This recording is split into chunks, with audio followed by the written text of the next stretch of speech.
Well, hello everyone. Welcome to the live stream, impromptu live stream. Right, this is the second time I've done this last couple of days, and I've had such a good time every time that I've done it that I really am liking this. So it's fun to engage with you guys in real time. That's the thing I really enjoy about it, and gives me a chance just to interact with you and not have to just respond to your comments. And sometimes I don't get your comments for a few hours until until I see them. So I think that this is really fun, and this is probably the last live stream I'm going to have on the channel for this year because I just won't be. I've got family coming into town and things going on, so I will not be live streaming probably until next week, middle of next week, something like that. So probably about a week away before I host one of these again. And for those of you who might be wondering, as far as the Lethal Collective, we have pre-recorded our show, which will be posted on Friday at the normal time, 5 p.m. Central Time, when we normally post our Lethal Collective live streams. We're going to be posting it this Friday, so we are going to have a New Year's Eve show. It just won't be a live stream, but we return the week after. So on the January 7th, we'll be back at our normal 5 p.m. Central Time slot for the Lethal Collective. And I'll have my own solo live stream at some time next week as well. So, anywho, let's see who we've got in the chat tonight. Jen. Hey, Jen. I do appreciate you staying up late. I saw your post earlier. Always a pleasure. And Alan, thank you, sir, for joining. Man, it's really late for you. Golly, it's what, 2:30 in the morning? So my goodness. That's dedication, man. I appreciate it. Appreciate it, man. I completely understand if you don't last or stay on for a very long time. I get that. Chad, the same thing. Really late for me, and I'm really tired. So I'm up watching the recording later. Sorry, I'm not. Okay, no worries, man. Thank you, Chad. Aiden's in the house. Hey, Aiden. I appreciate it. Smells like teen horror. Hey, man. Welcome. Oh man, I would drink some coffee. Yeah, I know it's late. Sorry guys. This is kind of late. It's 9:35 where I'm at, and for some of you it's a lot later than that. And I appreciate that you guys coming this late at night and on such short notice. So I only just put it up like an hour ahead of time again. So anyway, all right, let me catch up on the chat. I'm gonna try to do better as I do more of these live streams.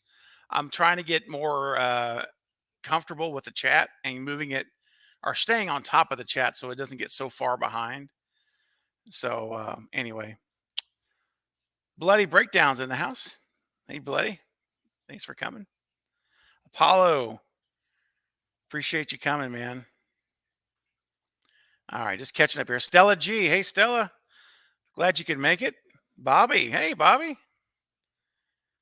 I'm just about to knock out, but goes, hello. I love that. That's great. Hello, Stephen. Roger L. Jackson would do a much better job than I would on that. Well, his voice is so great. Hey, Ghostface. Hey, I give you one guess. Let's see here. Hey, Metaverse man. Welcome to the live stream, man. Glad you can make it. Let's see, Chad. Yeah. Hey, JT. Stu is coming back. Hey, I just want to let you guys know I've been toying around with a video idea, and I know that for those of you who have followed me on the channel for a little bit, you already know that like Stu is my favorite character. That's from the first movie outside of the OG cast that are still going. So I'm gonna just let you know I'm going to be putting together a video. If I can do it this week, I'm going to really try to get it in this week for you. That's going to be my complete plan and methodology for Stu Macher to return to the movie in a plausible way, not just some ridiculous time travel he's whatever reincarnated or something. I'm going to give you what I give and as my reasons for saying Stu has a shot. We've at least got a shot, right? And I know a lot of people disagree with me, and that's okay. It's all good. There's plenty of room for all of our views. But yeah, I am pro Stu Mocker, and if you're just new to the channel, you're going to learn that pretty fast if you watch my videos long enough. Hi, Corey. Welcome. Glad you could make it. Brandon. Hey, Brandon. Brandon's in the house. Hello. Estrella River. Thank you for coming. Let's see. Let's see. Our first question here we'll go with. If you guys have some Scream 5 questions or things on your mind, theories, questions, whatever, uh, feel free to go ahead and start putting those in the chat now. All right. Greg in the Movies has a question for us. Do you think we'll ever see the sickle in a Scream movie? It's in a lot of promo images and collector toys, but never in a movie. Same for the Scarecrow mask. Yeah. I don't know. It's. I would welcome it. I will we actually ever see it? I don't know. I would say we certainly could. I mean, why not, right? Ghostface is obviously famous for the knife, and that's his thing. The hunting knife. But at the same time, man, any blade is a knife, right? It could be a knife. So I would love to. Yeah, the scarecrow mask. Yeah. I mean, there are going to be multiple screen Ghostface masks, right? In this movie, there's supposed to be a few masks. I think 4 or 5 masks, something like that. Is last I heard that there's going to be in the movie. So we're going to see some variations, and don't forget, we're going to see the original Scream. The original Ghostface mask from Scream '96 is going to be back in this movie. And I did a video on it. You guys saw it probably last week about Kevin Williamson, where he talked about it, and he actually a year ago brought the mask out and on the big Zoom meeting, and showed the mask and said, this will be making an appearance in Scream 5. So I am so pumped to see the OG Ghost Mask bat mask back in the movie. So I can't wait. That's going to be great. Hey, Aiden, what's up, man? Good to see you here. Chris, hey Chris, so pumped for this movie. Oh man, I'm telling you what. In fact, speaking of which, I've got my little let's get our ticker going, guys. Oh my gosh, there you go. 17 days away. 17 days. Can you believe that? This thing has felt like, and it has felt like an eternity to get to this point. I am so pumped that we are this close to it. So great. I've got my ticker going. I'm going to count this thing down every single day. Alan, oh yeah, man, hang in there, man. I know that's got to be really getting nerve wracking, man. Not being able to buy a ticket yet, but hang in there, buddy. I know it's coming. Hey, Democrat Resistance, welcome. Oh boy, let's see. Okay, here we go. So, well, here's a good question. Do you think Tara will survive the opening? Yes, I do. I think she will survive the opening. I believe the attack is just that. It is an attack. And if you think about it, like really, I think the reason we can almost know for sure that she's going to survive is because if you really think about it, um,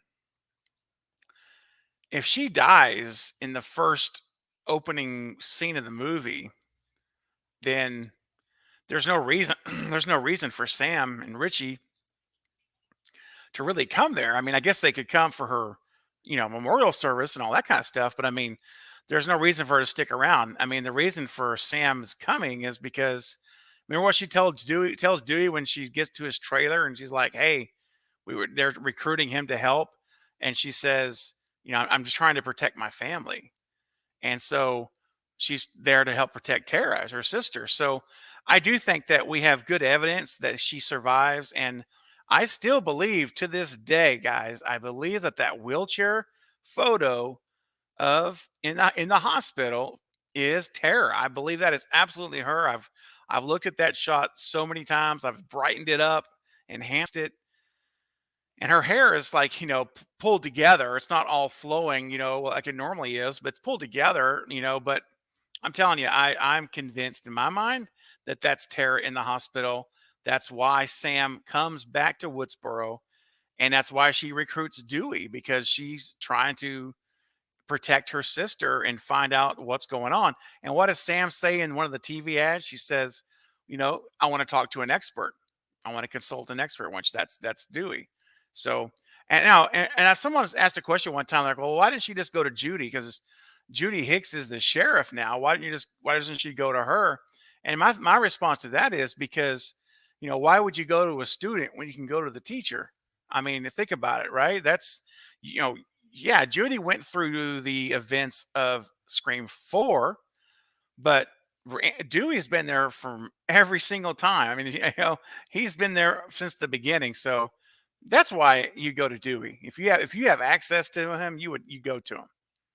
So yes, so I do think she'll survive. I think we have good evidence to believe she'll survive, and so I think so. All right, Alan, I know you're not going to be able to stay too terribly long, buddy. So let me get to your question here. One thing I've been wondering recently is, do you think the Stab movies are meta, like since they are based on the events of the real Scream movies? Yeah, yeah, I do. I do absolutely. I think that, in fact, the video I posted today, earlier this afternoon, regarding the new scenes, the new images that we have, we got our first kind of taste about that. Well, actually, I take that back. It was the video before that, talking about the Stab 8. So when I take yesterday's video regarding Stab 8, when I talked about Ryan Johnson and how we're already starting to see the meta in there, because they reference Knives Out, and they hate Stab 8 just like they hated uh, Last Jedi, which was episode 8 also of Star Wars. And so you see all the meta already working there. And yeah, so I do. Yeah, I think that we're going to see some meta. And now again, we don't know how much footage we're going to see of the Stab movie. It could be literally 30 seconds, and they just show or remember Stab the Stab footage in Scream 2. We saw a little bit of footage there, remember, in the movie theater, and we saw, I don't know how many minutes. I had to go back and actually like count the minutes, clock it, but it wasn't a ton. So we'll probably see something like that. And when they're all sitting there in the living room on the couch, and the Stab Blu-rays on the table, and they got the popcorn and all that stuff there, and you see Dewey and Wess, and I think Sam was in that shot, several others. Anyway, that's that whole scene in the couch. They're all looking up and watching the show, watching Stab. So I imagine, like, you can almost picture them looking at it, and then all of a sudden we see the actual Stab footage begin for us to see. So it mirrors what they're seeing. So I suspect that we'll see a lot of meta in there. And honestly, the whole flamethrower scene, guys, that whole scene where we've got the metallic metal ghost face mask, and we've got the flamethrower, that's all very meta, because that is imitating what has been done before to the extreme, just over the top. So anyway, Alan, yeah, I believe so, man. How much of that, we'll see, but I think it'll be a lot. All right. All right. Marcelino, I'm just curious how much more story can be told from Woodsboro. I'd like to see them branch off with the new main characters of the towns or state. I mean, yeah, but they've kind of done that already, if you think about it, right? That they did. Scream 1 was in Woodsboro, then they did go to other towns. Scream 2 is in Ohio at college, and then Scream 3, they're in Los Angeles, Hollywood. So they've kind of done that already in the past. Then they came back to Woodsboro in Scream 4, and now, of course, here we are again. I don't know. I think that it's a small town, so I get what you're saying, but at the same time, I think that there's always ways to do it, man, where you could work. I always have this thing where I say great writing can cover a multitude of things. And so the location, I haven't really thought about that a whole lot, because it just doesn't really, I mean, to me, it doesn't really matter. I'm more concerned about, like, the story itself, right? Like, what do we have going here? Now, I'm not against it, though. I mean, I think it could be, you could do a lot of fun stuff. You could do a lot of things branching off and other. Yes, you could.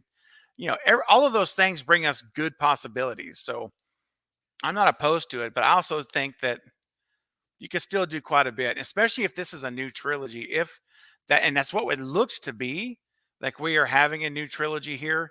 And so if Radio Silence has these next three movies and they're in Woodsboro, and we saw the article that I put on the video a couple weeks back where the writers, told Radio Silence, we have more stories to tell in Woodsboro. So they're very clear, like they've already got Scream 6 pretty much outlined, it looks like at this point, of what they're going to do.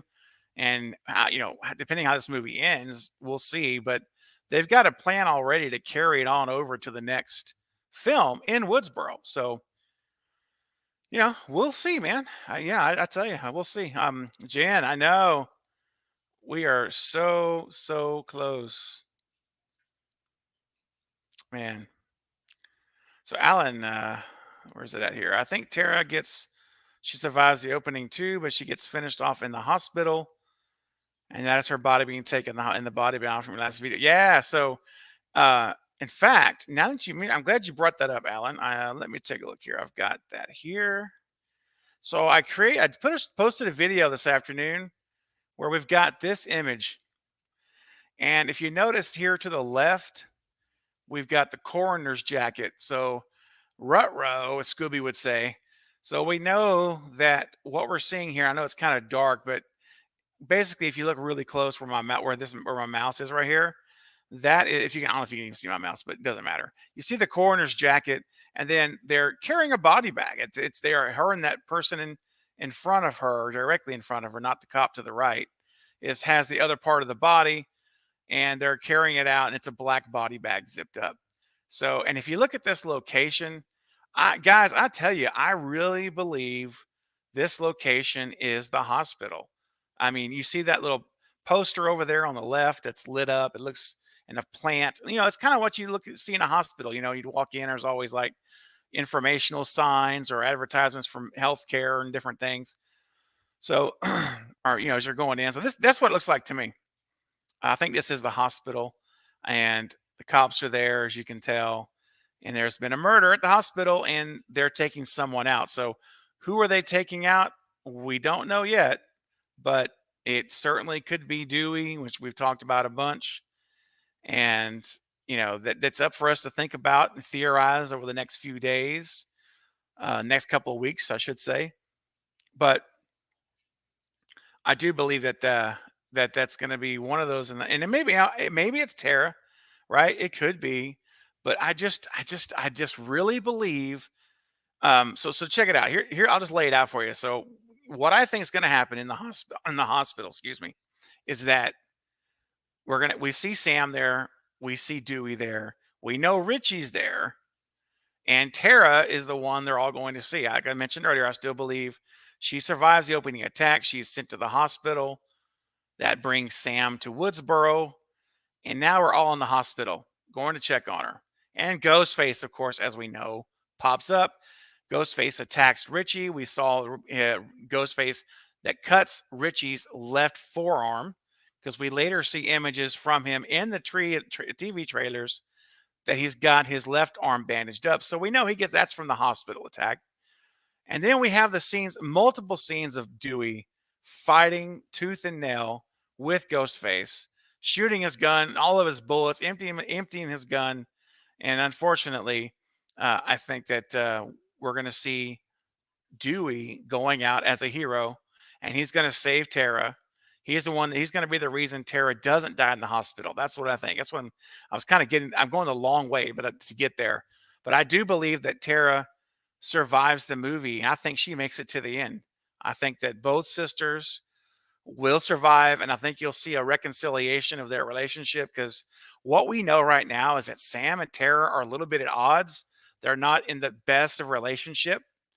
And I think that what happens is when Sam comes down to Woodsboro after this attack, that during the movie, we're going to see them in some of the character development getting closer, kind of mending some of those issues between them. Now, maybe not all of them, right? Not saying it's going to end like, in Fantasyland, But I'm saying, I think by the end of the movie, they're going to have come in their relationship from being kind of adversarial, agitative, whatever you want to call it, to more of a friendly, loving kind of relationship again. So, anyway, I think Tara survives the entire movie. That's where I'm at. I was going to save some of that. I was going to wait till next week, start giving my final predictions, but I'll tell you all that right now for showing up on the live stream like this.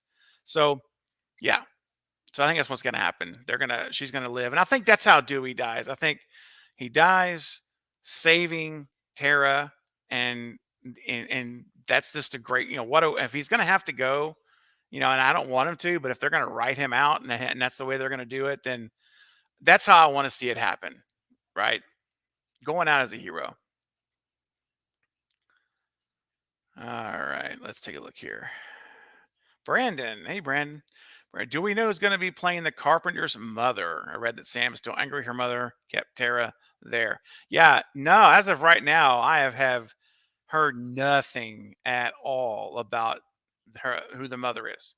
It's a big mystery and part of the intrigue, right? Because there's so much mystery around Sam. We know she's hiding a secret, and I firmly believe that secret is that she is a Loomis. I think she is she's part Loomis anyway. I think she's either a daughter of Billy, and if I did a whole video on how rather you could lay out a plausible way that she could be the daughter of Sydney. And so that's actually one of the possibilities. Don't think they're going to do that, but it's plausible. It could be done.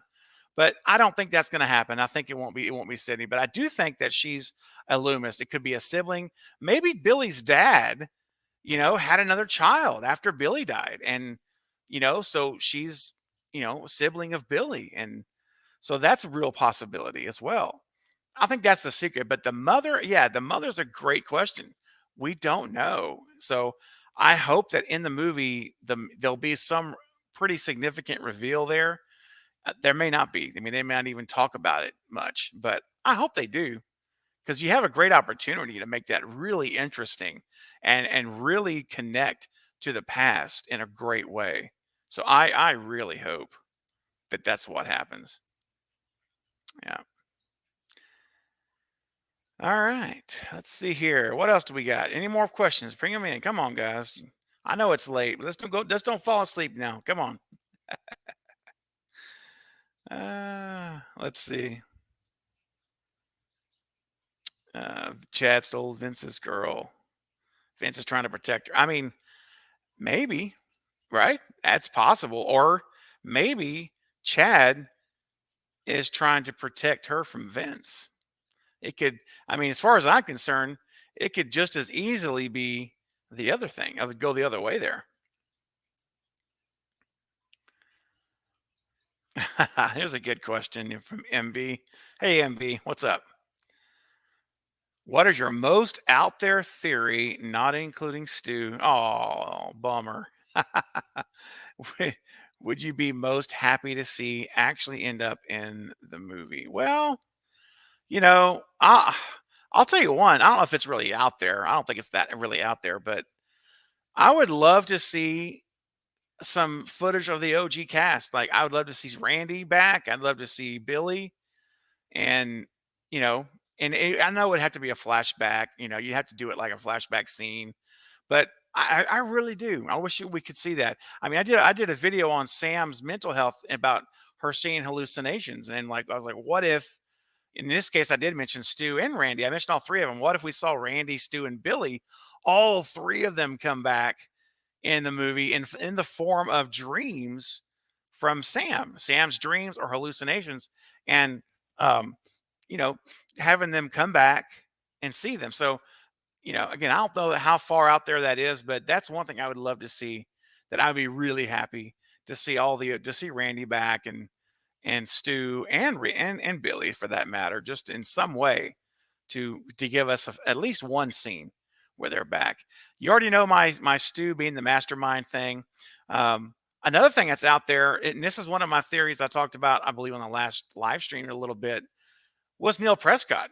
That's an out there theory. I theorized that what if Simney's dad after all these years, he finally snapped. He's the mastermind. And yeah, I know Scream 4. I've gone over this a million times. I know there was an outtake from Scream 4 where her Sydney's dad, and where Dewey says that her dad had passed away after the events of Scream 3, but it was cut from the movie. Wes Craven did not include it in the film. So as far as I'm concerned, if Wes Craven cut it out, then it's been cut out. So I mean, simple as that. So Radio Silence has the ability to do, to bring Neil back if they wanted to do that. I mean, they could totally bring Neil back, and he could be the mastermind, and that's why he's not going after Sydney. And that's what I keep going back to, because remember, this Ghostface killer or killers, whichever it is, they are not targeting Sydney Prescott. This is going to be very new for us guys, and I keep wanting to remind all of us as Scream fans and diehard Scream fans that this is not going to be the usual Scream that we're used to seeing, guys. We're used to seeing Sydney Prescott, our girl, our final girl, our fighter girl, being the one pursued, being the one being chased throughout the movie. This is not going to be that kind of movie. It's totally there. She's not even the target. She's the only reason Sydney is being attacked or sought after by Ghostface is because she puts herself into the situation. She's coming in to go after Ghostface. So she's coming as the aggressor. And so it's different this time. So that is one reason why I think the theory of Neil Prescott is interesting, at least interesting, right? Because he wouldn't be attacking his own daughter. I mean, he just wouldn't do that. So the target is not her. Who are the targets? Well, the first three people that were attacked were related to the original killers. So we're going back to Billy and Stu. Well, what did Billy and Stu do to his wife? I mean, poor Maureen Prescott. That woman, what a horrible ending to her life. I mean, so he took away in a horrific manner his wife, right?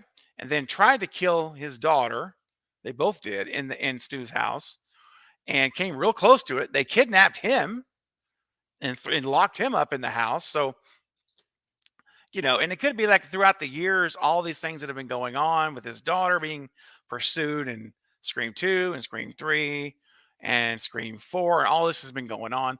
And then one day he just says, you know what? If it all goes back to the beginning, right? There would be no events at Windsor College or in LA, or there'd be nothing happening again in Woodsboro in Scream 4 if Billy and Stu had not started all of this back with Roman.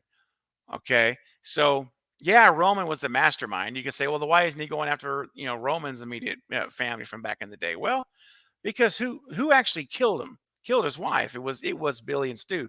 They're the ones that had the knife and carried it out. So that's where his vengeance is. So I guess that would be my one MB for tonight. It would be the Neil Prescott theory. He finally has enough of it. He just, and people say, well, dude, he's going to be like 75, 80 years old. That's not true. In fact, in the events of Scream 3, I'm sorry, Scream 1, he was 38 years old. Okay. The character of Neil Prescott was 38 years old. You can look it up. It's easy to confirm it. It's out there. He was 38 years old. So you're talking about being 63, 64. Now, he's not going to be running around killing people. Okay, let's be honest. Not to say that you can't do that kind of stuff in your 60s, but let's be realistic. He's not going to be doing that. But what he is going to be doing, if this happened, is he's the mastermind. He's the one that is reaching out and has gotten a group of these new characters, a couple of Ghostface killers in the new cast, Liv, the Mckinseys. They were there at the beginning, so Liv could have reason to do it.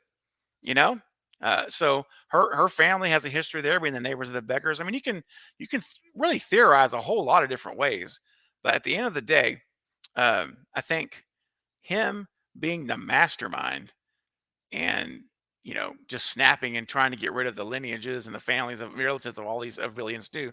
Sure, why not? It's kind of out there. I'll give you that. It's not, it's a little out there, but it's not impossible.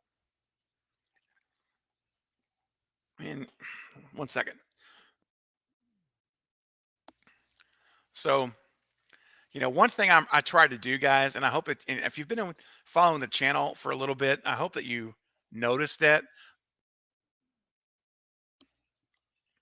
and that is that when I give you guys a theory, I try to always make sure it's plausible. I don't ever want to just be one of those content creators that just throws out stuff just to throw out stuff. You know what I mean? Like, well, I think that maybe Stu's alive and on planet Mars, or they're gonna beam him down from space. Stuff, just crazy stuff like that. I try to always make sure that all of the theories I give you, that I think them out ahead of time. That I can say that may not be probable. Like it may not be probable at all, but it could be possible. It could be plausible. So, all right, let's keep looking, guys. What do we got here? All right. I'll tell you what I'll do. I'll take a second here from the chat and let me pull up a picture here. We can talk about it. All right, here we go. This shot here, I know we've talked about it in one of my videos, and you guys have talked about it in the comments. But I still really like this image here of Vince in the bar, and there's Chad, who looks like he's definitely in a confrontational mode. Standing between him and Liv behind him, and of course Minnie and Amber's there as well. But clearly Vince is not in a good mood. All right, he's not there to shake hands with anybody. He's there because Chad's taking his girl, right, in his eyes, and we know that Liv and Vince had a history there. He was seeing her at some point, and he's an older dude. He's like 24, and so Liv she's a lot younger than that. So kind of sketchy right there, and from the get go. So sorry guys, let me clear my throat. I apologize for muting, but you don't want to hear it, so bear with me when that happens. Anyway, the thing I want to point out to you about this though is look at the clothes that Vince is wearing. That is the exact same outfit, the same clothes that he was wearing when he gets attacked outside from the trailer, the whole trailer attack scene. So we know for sure, I'm pretty sure we can say with confidence that this event here is happening just before he gets attacked, because he's wearing the same clothes. So I think what happens here is you've got this fight scene's going to go down. They might even get physical and come to blows and that's why Vince gets thrown out, perhaps, of the bar. They may toss him out. And so the trailer picks up when he's outside, and then boom, we all know what happens next. He gets attacked. Now, the question then becomes, whether or not he's going to survive that parking lot attack. And for the longest time now, I have thought that he will survive it. Because I've always felt like he might be involved.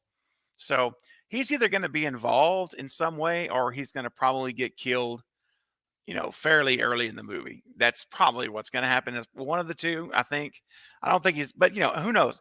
Someone said the other day here, I think it was maybe in the other live chat the other day, where that, what if he actually turns out to be undercover cop or something, and and he's like trying to protect Liv and stuff. So I'm like, that's interesting. Hey, can't rule that out.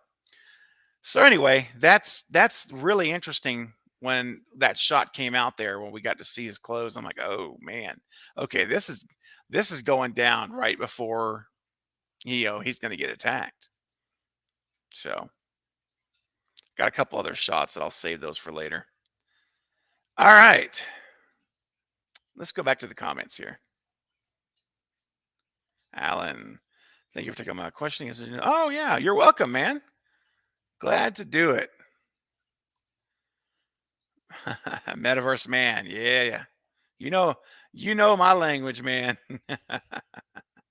that still would be the most awesome thing in my mind. I don't care what anybody says. That would be fan frigging tastic. I would just literally start clapping in the theater. I just would love that. Aiden, I don't know if I don't know, you guys have been chatting, so I'm not sure if you're talking about heck yeah to his stew statement or not, but I'm gonna say I'm gonna take it as that. Uh, hey Joe, welcome to the stream. To honor Wes Craven and the original, would it be cool if the killers were Casey Becker's parents? Surely they were revenge. Yeah, no doubt. I mean, that is an interesting point, man. The Beckers, man. I don't know. Trying to remember how old her parents looked in that. It's so hard to tell age. Some people look young and they're really older, and some people look older and they're really young. You got to be careful when you start picking ages on people. But uh, even if it wasn't them, what if it was Casey's, a sibling. Like I talked about earlier, I said, what if, Sam ends up being Billy's sibling and his dad had another child. It's possible. Well, why couldn't it could be the same situation here? I mean, for all we know, Casey Becker, I mean, she could have siblings out there. Yeah, I mean, it's an interesting thought, Joe. And it would be cool because, we got to remember, guys, when we're thinking about our theories of who's behind this thing. And by the way, just so you guys know, and I think most of you probably do, but if you don't, I am 100% in the category of I want there to be two or three ghost face killers. I'm going most plausibly will be two. Three would break new ground, but I'm gonna say two ghost face killers. But there's also a mastermind behind the scenes. And that's what I want to see. I want to see a mastermind person who is not revealed until the very, very finale, or you don't even reveal them. That you end Scream 5 on a cliffhanger with the mastermind, knowing there's a mastermind. Like they identify there's someone pulling the strings behind these killings, but they don't know who it is. So the reason I bring that up is because that's first of all what I want to see. Second of all, though, this comment, Joe, is interesting because whoever is the mastermind of this, in my mind, they are connected to Scream One. They have to be, because otherwise it wouldn't matter. Who cares if this person has no connection at all to Billy and Stu or the events of that first film in 96, then there's no reason to even do this. There's no point to it, right? There has to be a connection to have you killing relatives or people that are related to Billy and Stu. So it's a great possibility. I mean, I don't know how realistic that will be, but at the same time, there's a way that it could be done. At least one thing, the thing I liked most about your idea, Joe, is that it does take us back to 96, and then they have a reason. And that's the key. And that's why I talked about Stu's dad and sorry, Sydney's dad and others, because to me, they have to have they have to have a connection. Now, I will tell you, there is one person in this movie outside of the OG3 that absolutely do have a connection, um, to the past of 96. And give me 1 second here. I'm going to pull this up here and show you guys. Let's see. Where are you hiding from me? Don't you hate it when stuff hides from you? Uh, well, won't spend all night looking for it. Anyway, but the point is, what I was trying to get to, I was trying to find this picture, but the other person who's going to be in this movie that is absolutely connected is Judy Hicks. I mean, it's absolutely Judy Hicks. She is a high school student with Sydney and Billy and Stu. So I won't worry about the picture right now. Anyway, yeah, it's Judy Hicks. Okay, so we're talking about motives. We're talking about masterminds. who connects back to the events of Scream 96 that would have a reason to kill or attack relatives of Billy and Stu? There's got to be a connection. Well, Judy Hicks, guys, is the absolute hands down number one option if you're looking for a quick line from A to Z line for a connection to 96. We know she was there because she revealed that in Scream 4. You guys know the scene when she talks to Sydney upstairs and she kind of almost like a phantom comes out of the darkness, into the light. And there's Sydney and she's like, "Hey, I have had drama class with you and did some kind of play with you, whatever. I can't remember the line right now. But you guys know what I'm talking about. That scene, well, that told us right then that, oh, okay, we've got another person with a 96 connection all the way back to the origin story. So I'm telling you right now, if they do not have Judy Hicks involved in some way with this plot and these killings, it's a missed opportunity, guys. I'm telling you, it is such a missed opportunity if they don't do it because you've got this great character here who's very sus, and man, she connects back to the origin story. So it would be perfect to have her as being the mastermind behind this whole thing. And then you've got her son. You've got Wes involved now, or not necessarily involved, but you've got Wes on the scene. And the big question then becomes, okay, well, what does Wes's role? What does Wes role? Does he have a role in this whole thing or not? You know, and if he does, is he assisting his mom? We've got this shot of Wes here on the phone. I mean, who knows, right? It could be a mom and son duo. She could easily be the mastermind of this. And then you've got Wes who's involved, and he's the one telling everybody to turn off your phones and turn off your cameras because Ghostface is back. So hey, I'm very suspicious of the Hicks, both Judy and Wes, and primarily because again, Judy has direct connections to the beginning. She goes all the way back to the beginning.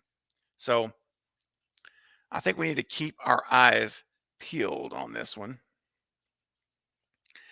And I want to hear what you guys think. So tell me what you guys think about Judy. What are your thoughts on Judy Hicks? Do you predict her to be involved with the killings? Do you think she's going to be killed as a victim early on in the movies? I know we have seen that trailer shot where Ghostface is coming down and it's in her yard. We know it's her yard. She's got the American flag up behind her. So we know it's Judy's house. And we see that shot of him stabbing on the ground, someone on the ground. You see the blonde hair and you see hands coming up. So I don't know. What do you guys think? Do you think that's Wes, or do you think that's Judy? What do you think? I'm really curious what you think about that. Alan says the hospital scene looks so dark, even for a Scream movie. Yeah, man. I mean, that's one thing about it. It looks like they are really taking a darker tone.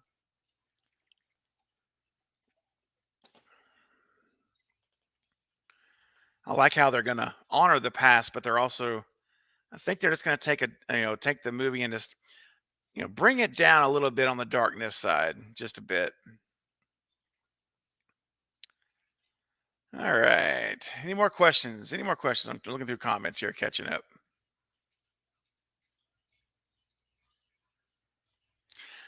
Stella, yeah, I mean, you make a point here. We've only seen such a small amount of the movie, and what we've seen, we don't even know if it's real. I mean, remember, guys, there could be scenes in this trailer and all these trailers that have been dropped out that are outtakes. They're not even in the movie. Go back and watch the Scream 4 trailer, and you'll see some stuff that's not in the movie. So we do have limited information. There's no doubt about it. So we are taking the best we can do with what we have and making our best guesses. So, but that's the whole thing, though, right? We don't want to know. We don't want to see a ton. This is what we want from a Scream movie. We want enough information to get us thinking about it, theorizing about it, but we don't really know. So yeah, I mean, some of this stuff is just going to work itself out as we get in there. Hey, Jared, good to see you, man. I like this question. Who do you think Wes's father is? Okay. So this is a good one and a really, really important question. And I hope that we get the reveal of who his father is in this movie. I mean, there's always that chance that they won't even acknowledge it, they just won't talk about it. I mean, that's possible. But I really do hope we get a reveal of who his father is, and I hope it has meaning to it. I'm one of those people that I'm always hoping for a little extra.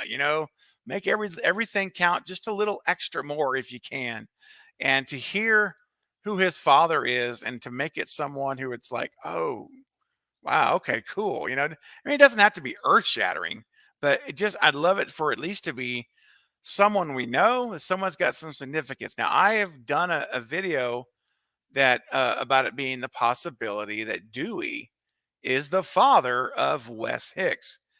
And I know because Wes is probably like 18 years old in the movie. So, we're talking about him having to have slept with Judy pretty early in his marriage with Gail. So it would have been a long time ago. It's not impossible. It's not impossible to make it work. You could, but it would have been early. It would have been early. So it may not be him, but I know that from what we can tell, Dewey is going to be, I think, a father figure. Because think about it. This child was already born because he would have been what, 7, 8 years old in Scream 4. So I know we never saw the son. We never saw Wes in Scream 4, but he would have been 7 or 8 years old. So obviously Dewey would have already known the kid because Judy's working for him, right? She's going to know. He's going to know all about it. So it's very possible that all these years that have passed by, that Dewey has been that kind of father figure in his life, and he's kind of been there for him throughout the years as he's been growing up and doing all of those things. So, I mean, yeah, I think that Dewey is a possibility, but it's probably not.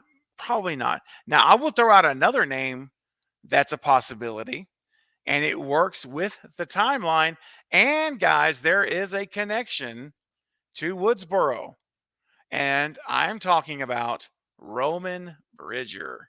Yes, it could work because this would have been the around the Scream 3 timeline, so he would have still been alive. And we know that he was there in 96 events of Scream 1 because he got with Billy and did the whole choreography with them on everything. So it's not impossible that we could have a tie into Roman, that Roman, met Judy. She would have been, fairly young then at that point. And yeah, they could have met up, hooked up, whatever. And so we could find out that his dad is Roman. How cool would that be? It doesn't even have to be a big deal. It's just like, yeah, my dad was a serial killer, and how proud I am of that. And then that's why I don't have his last name. I'm not Wes Bridger. I'm Wess Hicks because uh, he disowned his name. So I mean, I could see that. And that would actually be kind of cool. Just for me, I think that's pretty cool. So that's who's got my vote, man. Now, will it happen? Probably not, right? But let's be real, it's probably not. But I think, Jared, it would be a really cool thing if we found out Roman Bridger was his father. All right. Gosh. I'm just reading some of your comments. Yeah, you guys, that's good, man. I see you guys going back and forth, but as I said last time, even when we disagree and you guys get in here, my subscribers of the channel, you guys get in here, you always are respectful. And that's the thing. I don't tolerate any type of drama, hate, trauma, disrespect, or spoilers, by the way. As you guys know, Uh, I can't stand spoilers. I don't tolerate that. And so, thankfully, guys, you all have been so respectful to each other when you disagree, and you can have a fun, heated exchange that's not disrespectful and is not out of line. If I see anything out of line, I'm sorry, I'll have to ban you out, and I don't want to do that. But you guys have never done anything close to that, so I think we're on a good track. Okay. All right, Jared. Here's another one, another good one. Jared, you're bringing it, man. I love it. What do you think is Vince's connection to the original killers? Don't all attacks have to involve? Yeah. So what we know so far, yeah, the three opening attacks are people who were related to the original killers, Billy and Stu. So that's the magic question. What is Vince's connection? What is he going to play in this? Is there a connection? You know, I mean, he sure does look like Billy Loomis. I'll tell you that. It's almost a spitting image of Skeet Ulrich from '96. So, man, but we don't know what the connection is, if there even is one. There may not even be a connection to the original killers because Vince may actually end up not being a killer.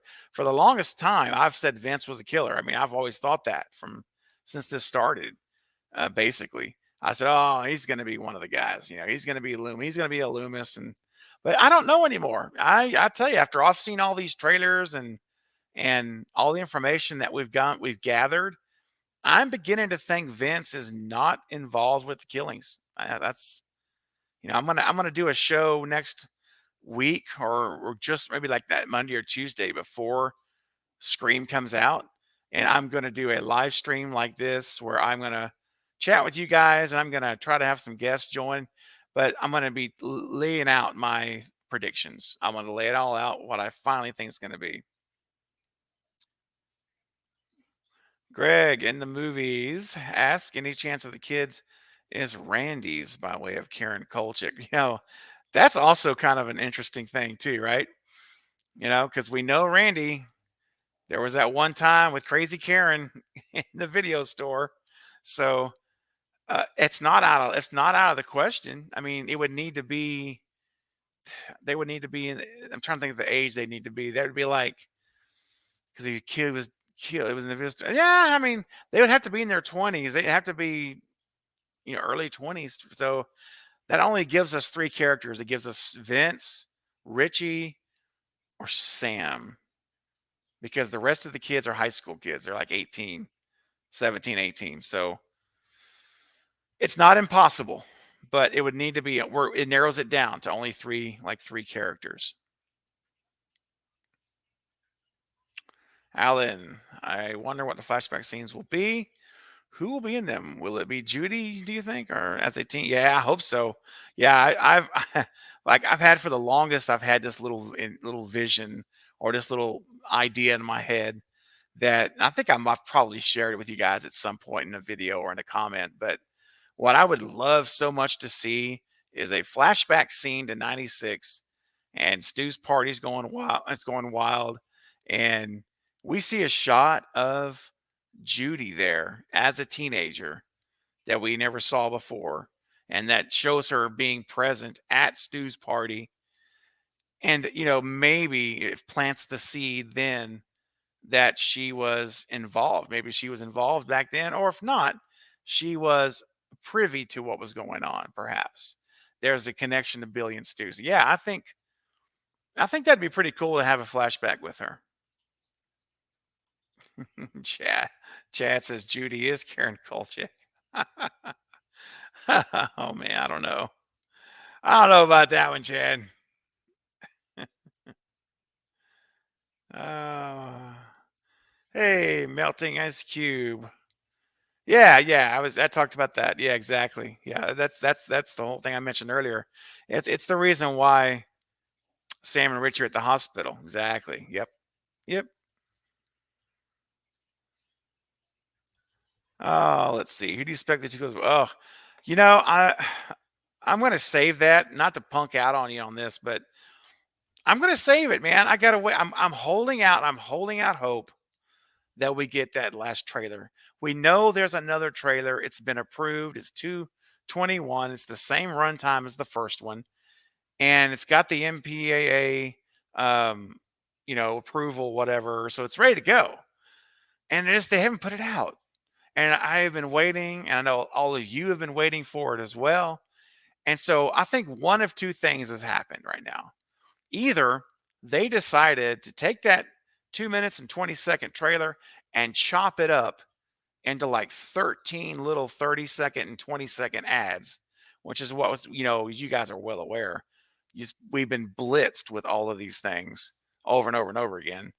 So that either that happened or they have it and they just haven't released it yet. They're waiting, and I think I mentioned this last time. I think they might be waiting to the 2 week mark, which is Friday, this coming Friday. We're almost there, and then they drop it out as their very final marketing push in theaters to get the trailer out. And we'll just have to see if they do that. If they do that, then great. If they don't, then I will make myself next week put together my final predictions of who I think the killers will be, who's going to survive, and all of those good stuff. So I'll have it all listed in there. All right. That's a good question. Hey, Brandon, when you attend the film, are you someone who wants complete silence so you can fully pay attention? So I'm in the middle. I'm right in the middle of those two. I don't have to have complete silence as long as the theater volume is loud. And, have you guys ever been to a theater and the previews are booming, man? Like the walls are shaking. You're like, all right, this is going to be nice and loud. If people are talking or making noise, I'm not going to miss dialogue. And then the actual feature begins, and it's like someone dropped it like 30 dB. It's like, what happened? And I've been in movies where I am struggling to hear actual dialogue. I'm sitting there, I'm like trying to listen because there's like noise in the theater. And I'm like, that's just too low a volume. So my answer to that is if they're going to crank this thing up like they should and let it go, then it doesn't bother me. But otherwise, I don't, I don't like it rowdy. Otherwise, as long as the rowdiness doesn't overcome the volume of the film. Because a scream film, man, you don't want to miss dialogue. You don't want to miss a sentence because it could be pivotal at any point in time. So, yeah, that's what I'm thinking. I mean, that's how I feel about it. All right, let's take a look. I'm so behind. I'm gonna catch up on these comments here. I'll try to. Okay, let's see. Yeah, I see some of you guys are repeating the comments, but I'm just getting to them, guys. Uh, Greg, why do you think the Mckinseys would move into the house of the man who killed their neighbor, Casey? Yeah. Well, I mean, it's been 25 years. I mean, think about it. I mean, plus the murders of Casey Becker and all of that didn't happen in Stu's house. That was at Casey's house. So I get what you're saying, the sentiment of it. I wouldn't do it. Let me put it that way. I would never do that. But at the same time, 25 years pass. It's a long time. And so I don't think it's that unusual to see. I mean, it's kind of weird to be in some ways because she is related to, you know, the original Mckinseys, obviously. So, but that would be strange. But yeah, at the same time, I mean, years pass and, you know, so some people just care more about the value of real estate than they do about what happened in a house. But I wouldn't. There's no way I would. Hey, Night Watch Zone is in the house. Hey, man, I'm just catching up to your comment. As usual, I am struggling to catch up. There's so many comments, but I love that. But I'm glad you can make it night. What night? Hey, guys, don't forget Night Watch Zone. He's part of the Lethal Collective with me and Killjoy Jake and Fate Decided. So you guys have got to go check out the Night Watch Zone's channel after this live stream. If you haven't already, give him a subscribe. Check out his stuff. He's got some amazing horror content, and he's such a cool dude. Cool dude. Love that guy to death, man. He's so great. So you guys really got to check it out if you haven't already. All right, let's see. More questions. If you got your Scream 5 questions, let's go. Bring them in. Let's hit it, man. It's my last live stream for 2021. This is it. Let's go out big tonight. Alan, yeah, that's an interesting concept. I've thought about this a while back, but it was a good while back. But yeah, what if Vince turns out to be a good character? Yeah, it would be interesting, man. I honestly don't think so, just because. And what I keep going back to is the fact that if he was involved in an inappropriate relationship, I mean, let's think about it. That's pretty slimy, man. I mean, it is. It's slimy and it's illegal. And so that's the one thing I keep going back to about this. Like, I think it's a cool idea, like 21 Jump Street kind of thing going on, but I don't know. It's not impossible. I just don't think. I think they're gonna keep this guy as pretty much an unlikable character. Aiden, come on, Aiden, you're killing me, bro. Confirmed. Stu will return as an alien and be the mastermind. Oh my gosh. Oh, Aiden, come on, bro. Show me some Stu love out there, guys. If you guys want Stu back, I want to see some love, man. Hit it in the comments. Uh, Meta says nobody would expect Vince to show up as Savior. No, that's true. Yeah. Now Stella brings up maybe the best question of the night.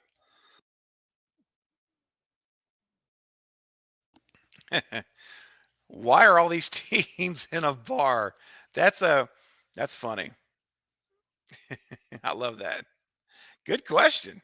When I saw that picture, I was like, man, I don't know.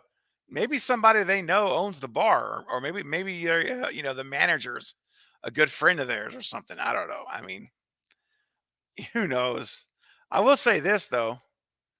In all fairness, I don't see any alcoholic beverages anywhere. Of course, they probably wouldn't have them in there for a trailer scene like this, but I see a lot of video games. So maybe it's just an arcade, I don't know.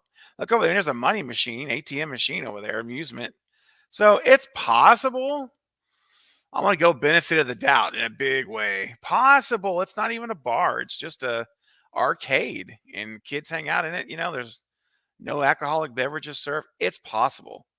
I mean, nothing in this picture here that I can see, unless you see something I don't. I don't see anything that shows anything alcoholic. So, I mean, we'll see, right? But it's a great question too, and I thought the same thing. I think that's hilarious. Like, what are they doing? All right, let's see who else. What do we got?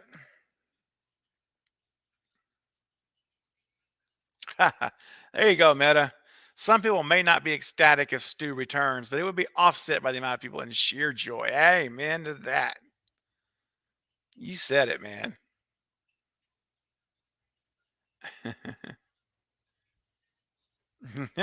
Alan. As much as I would love to see Skeet and Matthew back in Scream 5 in a flashback scene, if Billy and Stu actually return, but in present as zombies, I'm getting up and walking out. Well, Billy might, but remember, Stu's not dead, so he wouldn't be a zombie.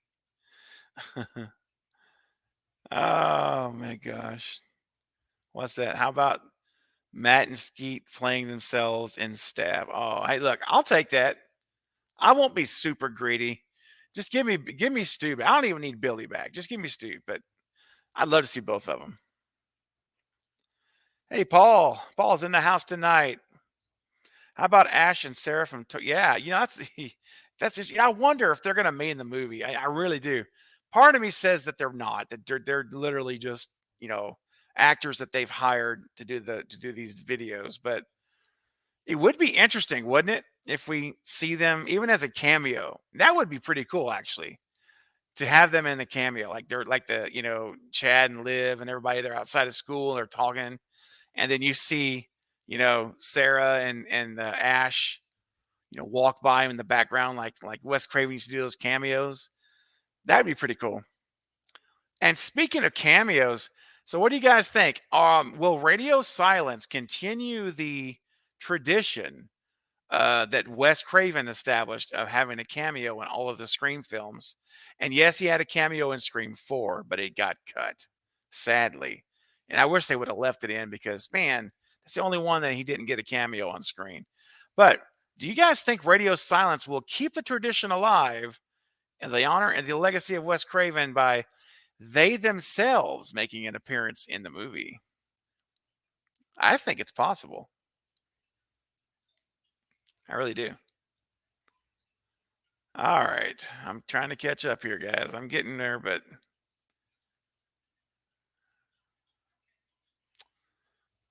oh, fate decided's in the house. Hey, man, welcome. It's an honor. That's awesome, Fate. I can hear you, man. I hear you saying it in the ghost face voice. I love that. Thanks for popping in, bro. Appreciate it. Fate decided, man. I'm telling you, he's part of the Lethal Collective, guys. You guys, I know a lot of you already are subscribed to Fate as well. But if you're not, man, you got to check him out. Great Scream content, great guy. I mean, I'm telling you, the Lethal Collective, the four of us together, you can't go wrong with any of these guys, man. They're such great people, and we are good buds and great. He's a great content creator as well. All right, Alan's got a hot take. I think there will be at least two killers. I agree, but I'm convinced. I'm convinced that Liv is one of them. It would fit in so well with the 96 movie since Liv supposedly lives in Stu's house. Yeah, she's right. She lives in Stu's house. Now, okay, this is completely jumped in my mind out of nowhere. I've never said this on the video anywhere. But Alan, you inspired this horrible idea. And before I tell you guys this is bad. Okay, this is you know, one of you guys asked me earlier what would be the most crazy out of the whack theory, right? Basically, that I could think of that would come to pass. Now, this would not make me happy, but it would bring Stu back. But if you get some kind of supernatural thing going here where Liv moves into Stu's house and his spirit begins to haunt her, and at the end of the movie he's possessed her, and we get Stu in the form of Liv through possession. Oh, that has to be the absolute worst idea for a Scream movie I could possibly think of. And I give it to you guys right here on the live stream, hot off the press of my improvisational mind. That wretched idea of Liv being possessed by the ghost of Stumacher. Guys, listen, I want Stu back, but I don't want him back in that way. Even that would even just I would even be like that kid. This is done. I'm done. That's just too much. But Alan, it's not a bad idea. I mean, she lives in his house. I mean, I don't know how much that will play into her motivation because what's her motive, right? We got to find out. I mean, she's a Mckinsey, so there's history, but it always comes back to motive, which is one of the big things for me because we know that, guys, it's going to be one of these new characters, and there are two of them. So this is a Scream film. We're given a pool of characters, and it's going to be one or two of them. It's going to be the killer. We already know that. But what's always the most interesting thing to me is outside of knowing who it is, right? The reveal. The reveal is huge, right? Of course. But it's the motive for each of these. Like you go back to all four movies, it's the motivation. Like I always want to know why. Why is this person killing? And we've had a whole array of motives in the previous films. But this one's a little different though, because Sydney's not the target. So then it makes me really curious now about what the motives are. And that's going to be something I'm actually really looking forward to doing that. I mean, not to doing that, but to seeing that, I mean, as well. All right. Let's see. Keep them coming, guys. Let's get those Scream 5 questions going. Let's do it. You are here for our last live stream of the year.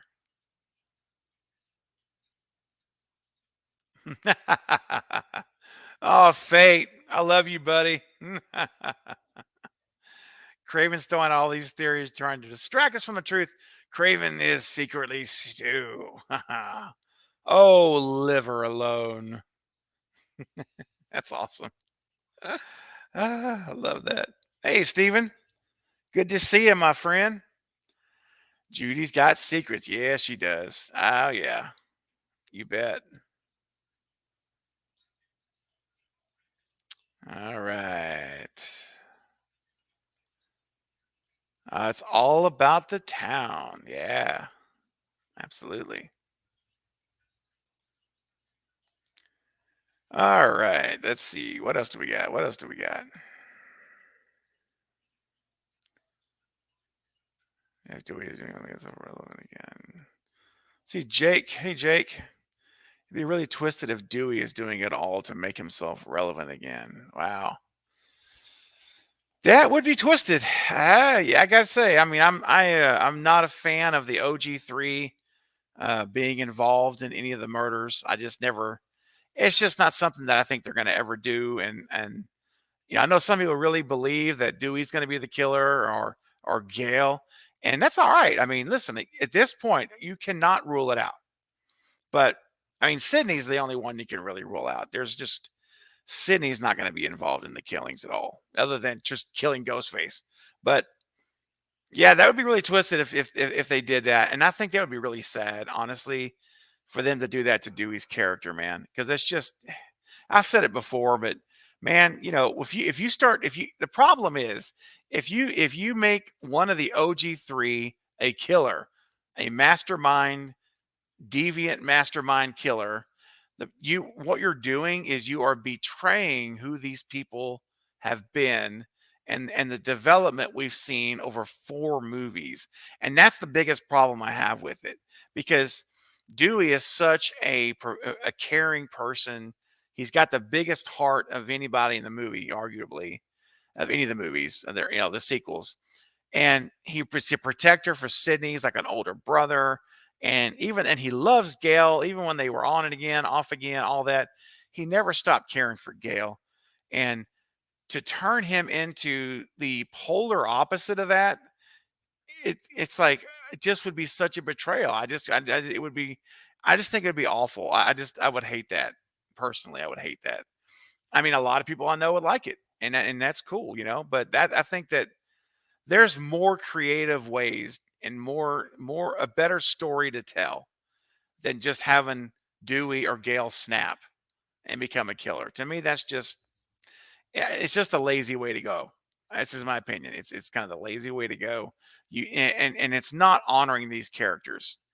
And it's certainly not honoring these characters in the way that Kevin and Wes created them and developed them. So no, I don't think so, man. Now, will we get one to die? Will one die? Sure, I think so. I think, I've said it before, I'll say it again, but I think we've been primed and ready for Dewey to see his demise. I think everything we get continues just to show that I believe he's a goner. Even those the very like last couple of it. I think the one before last TV ad, or maybe there's so many of these TV ads. It's hard to get. Honestly, it's like 15.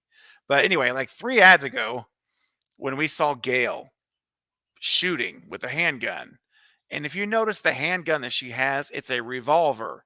Okay. The guns that Sydney had, and remember in the trailer, she opens up her case and there's 2 pistols in the case that Sydney opens. Well, both of those guns are semi automatic, meaning that the clip goes in the handle. They're very distinct, sleek, long barrel, very, very sleek lined, right? So when we saw that clip of Gail pulling the trigger, holding the gun and shooting it, that is not one of those guns. That is a revolver. It's the revolver. It's a whole different pistol. And the only other time we see a revolver in any other shots is when Dewey takes it out of his box he's got locked up, and he's in the hospital with his revolver, and we see him, shooting in the hospital too. Well, the gun that Gail's shooting with, it looks identical to Dewey's gun. And that's why I feel like that, to me, it was the very last piece that I needed to lock in that Dewey is dead, is because I believe that she has his gun. That is Dewey's gun. that she now has and is shooting to kill Ghostface, or one of the Ghostface killers. So when I saw that I mean, I already felt like he was sadly going to be the one that dies. But when I saw that shot of her with the gun that was his revolver, it looks just like his revolver. Excuse me. That sealed it. So in my mind, I'm going in. I think I've told some of you guys already. I'm going into this movie with Kleenex tissues in hand, fully prepared for tears to flow. Yeah, I said it. Tears to flow. I don't care. I'll tell you right now. No, I'm kidding. But seriously, I will. It'll be sad. Fate decided. No, he's got him a hot take. Judy, she's the mastermind. No doubt. No doubt. Oh, I tell you. All right, Fate, bringing it, man. That's a hot take, man. Knight, hit the like button, y'all. Oh, thank you, Knight. I appreciate that, man. Yeah, guys, I appreciate y'all hitting that thumbs up button. It does help. It helps out the video a lot. I appreciate it. Okay, so let's see. All right, Ripley says, I would think Judy was involved if not for the clues hinting at her demise in her yard, and then Wes coming home and discovering something horrifying in the other shot. I think he finds her dead. Well, I can't argue with that as saying it's a possibility. I mean, there's been some speculation that like that could also be a fake out. That whoever is, you can go in that costume could be doing a fake attack on Judy. And because remember, she is the sheriff. So it would not be impossible for her to have people under her belt on, on her payroll, whatever you want to call it, working with her, I guess is what I'm saying, to help make that happen. So that's a possibility. But yeah, I do know what you're saying. If we look strictly at the evidence there, it does look like she's getting killed. It looks like it's long hair coming up, in that shot, and it looks like she's getting killed. So I hope not, but I think so. But I still think she's involved. But Ripley, you make a great point. I mean, I can't argue with you on that. That's a good one. It certainly does look that way. Stella, looks like here you're chiming in. I think the most suspect thing about Wes is that hair. I think Judy will be killed off. She doesn't seem like a killer. She just seems like one people whose phone calls you avoid. Yeah. Oh, that's so true. Dang. Oh, Aiden, thank you, man. I appreciate that very much. Have the best. Awesome. Yeah, I feel very blessed to be in the Lethal Collective and to have been able to have met all of these guys and come to know them and talk to them. I mean, we talk offline too, guys. We like in the Lethal Collective. We're talking, which is Killjoy Jake, Night Watch Zone, Fate Decided, and myself. We text each other like almost every day, it seems like, and we talk on the phone with each other. I mean, we really have relationships with one another, and so hopefully when you guys watch the Lethal Collective videos, that you'll see that in our conversations. I think you will, because we really do respect one another highly. And honestly, I love their content. I love their content. Such good stuff. All right, let's take a look. Alan, Judy, I love Alan. You're on fire tonight, man. I know you're up till I don't even know what time it is there now. And but man, you're killing it. Judy being the mastermind, and she's using Wes as her minion to do most of the killings and keep a close eye on all of his friends to see what they're doing and where they're going. Yeah, sir, I certainly could be. I I swear. Do you guys think we're gonna have lemon squares in this movie? I mean, seriously, how funny would it be? Let's be honest. Wouldn't it be great? And they don't even have to bring attention to it, but wouldn't it be great if they go inside Judy's house, like in one scene, and they go into the kitchen and there's just a plate of lemon squares? Like they don't even bring attention to it. She doesn't say, "Would you like one?" To try. They just leave it there for us as the viewers to just notice it. I just think that would be so hilarious. Absolutely, Fate. We do. Absolutely. Best fans and community on YouTube. I absolutely agree. Guys, there are some channels out there, and I'm not going to name names because that's not what I'm about. But there are channels out there whose their fan base, sub base, or whatever how you want to call it, their followers, their subscribers. It's toxic, man. It's toxic. It's like, why? Why? It's ridiculous. We're here to have a good time. That's what I'm here for. I'm not here to have drama. I talked about that earlier. And what's so great is I believe what Fate said is true. All of you guys, all of you who are subscribed to my channel, everyone who's on Fate's channel, Night Watch Zone, and Killjoy Jake, such a great community. I believe there are no better communities on YouTube than what the four of us have. I honestly believe that because every time when I go to their videos, we watch each other's videos all the time. And, I see the comments on their videos and they see the comments on my videos, and there's such a respect. There's such an appreciation for what we're talking about here, which is what we love. It's our passion, right? You guys wouldn't be here on this live stream if Scream wasn't your passion and you weren't passionate about craving something scary, right? About what I'm doing on the channel and what we're all doing in this community. We share that. I share the passion when I watch their channel. I'll go to Night Watch Zone, I'll watch his videos and I'll get pumped up. I'll go to Fate and I'll watch his videos and Killjoy Jake's every day. Then my phone's blowing up with their notifications. I watch them. I love them. They're entertaining. Because we're all having the same passion for what we're talking about. We love Scream. We love this franchise. And all of you who are watching this love it as well. And so I have just so thrilled and so pleased with all of you. And I appreciate you guys. I really mean it. I appreciate you guys so much. And you have no idea. So great community. The best. All right, see. Jake, I'm finally catching up here. Man, I'm still so behind. Guys, I'm gonna get to your comments as best I can. I'm about 25 minutes behind in real time to where I'm at on the comments. So I'm gonna try to pick it up here, but please keep them coming. I plan to be on. Look, you guys, I got a huge turnout here. We got 60 people in the chat. So yeah, we got some night owls here like I am. So that's great. And so I will keep this going for a while. I don't have to end anytime really soon. So I want to try to get to everybody as much as I can. Do you really think Rome will be involved? I don't know how they pull out too much of Scream 3 in this. Well, I don't really think they would bring in Scream 3 so much as far as like connections to it. Although I do think you're right. I think Mark Kincaid is Sydney's husband. I hope, at least I should say, I really hope he is. Why not? There's no just you don't even have to have him on scene on camera. Just just make a reference to his name. How's Kincaid doing? Boom. Oh, yay. You hit the fan point right there. And then the same thing with Roman. Again, I don't think there would be much attention to it. It would just more of a comment about, how how it feels. Your dad was Roman Bridger, or just some kind of little comment. Again, I don't know that that's going to happen. I just think it's a possibility, but I don't necessarily think they will do that. Hey, yes, Marcelino, absolutely. Roman does. I agree with that. He doesn't get enough love for actually starting it all. Yeah, Roman's kind of the guy we all know about, but we won't really talk about.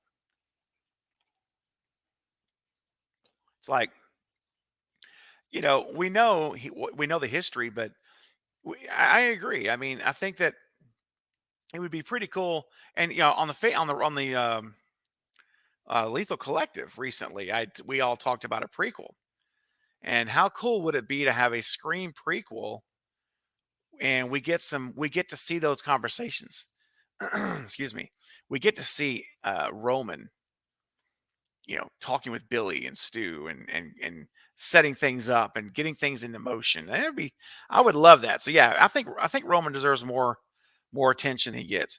Yes, Night Watch. If you're still with me, this is 30 minutes ago. Yeah, Angelina's still alive. I think she is too. She was the second killer in Scream 3.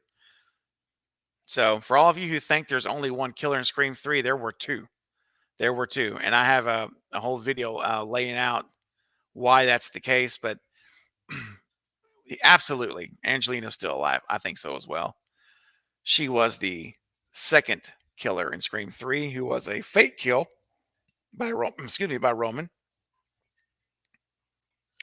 Candace, hello, Candace. I think it comes down to Hicks being gravely connected, or that there's a connection to Stu or Billy. Yep, yep, absolutely.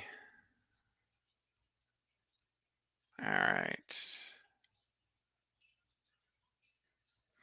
This is a great question. Hey, Morgan. Yeah, do you think they'll explain who was following Sydney and Tatum in the grocery store in '96, and also outside the front porch? Right, remember of Casey's? I'm not Casey, of Tatum's house, Dewey's house, over in the bushes, right? Yeah, that's always been interesting to me of who that is. Was that Billy or Stu, or was that Roman? And I'm of the opinion that that could very well have been Roman, who is hanging around. Because let me think about it. With this whole thing set in motion, if Roman was the mastermind, so we know that. So would the mastermind be that hands off, like where to the point where he would literally like just leave it all in Billy's hands and Stu's hands, and just hope it all goes as planned? I mean, I don't know. Maybe. I don't think so though. I think more than likely Roman was lurking. He was hanging around. He was present in the area, and I think that could have been him. I do. That's my opinion. I think that Roman might have been the one in the ghost face costume. We, at least at this point, even if people don't agree with that, they can't rule it out. There's this. It's impossible to say for sure it is, or for sure it's not.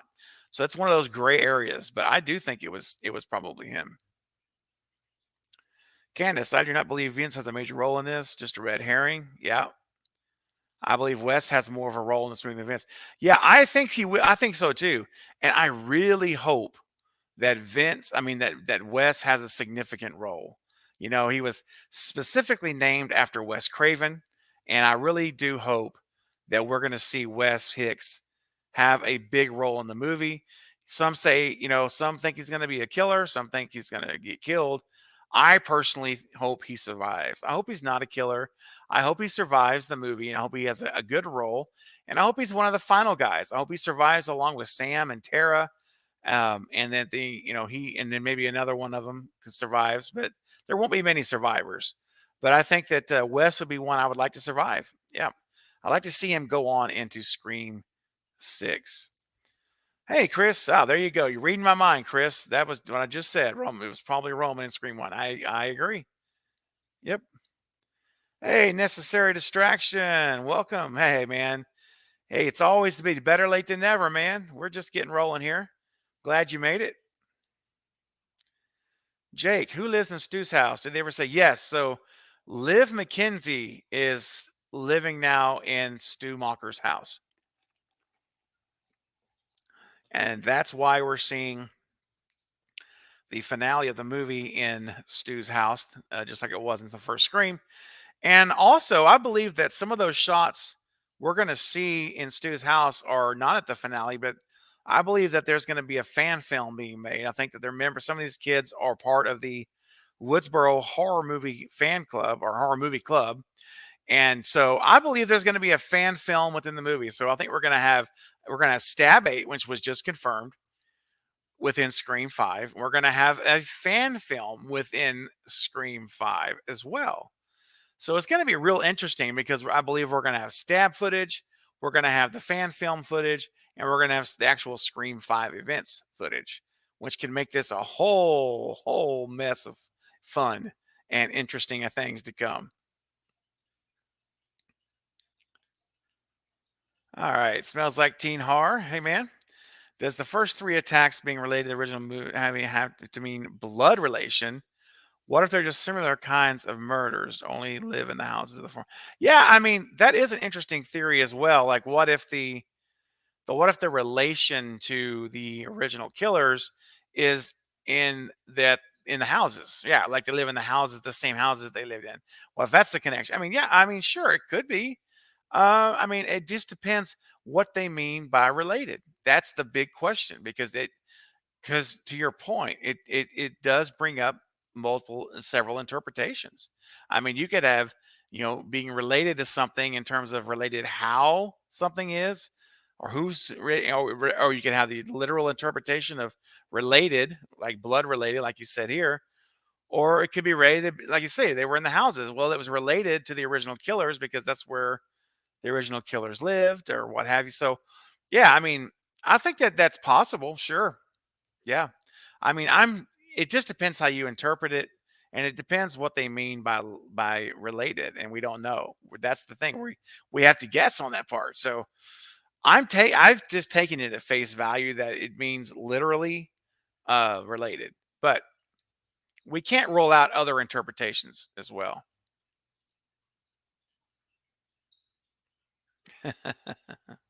Hey, Paul. Yeah, it's creepy Karen. Yeah, that's all right, man. Yep, that's true. Necessary. Yep, yep, yep. You got it. All right, awesome, Fate. I know. Appreciate it, man. Be nice to Craven. I'll catch you. I'll talk to you soon, buddy. Awesome. Appreciate it.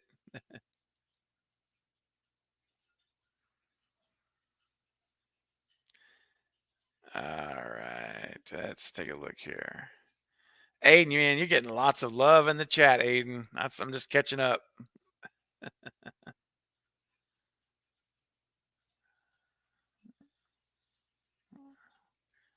Fate's final goodbye. I appreciate all of you and all the support you give me, Craven, Nate. Yeah, absolutely.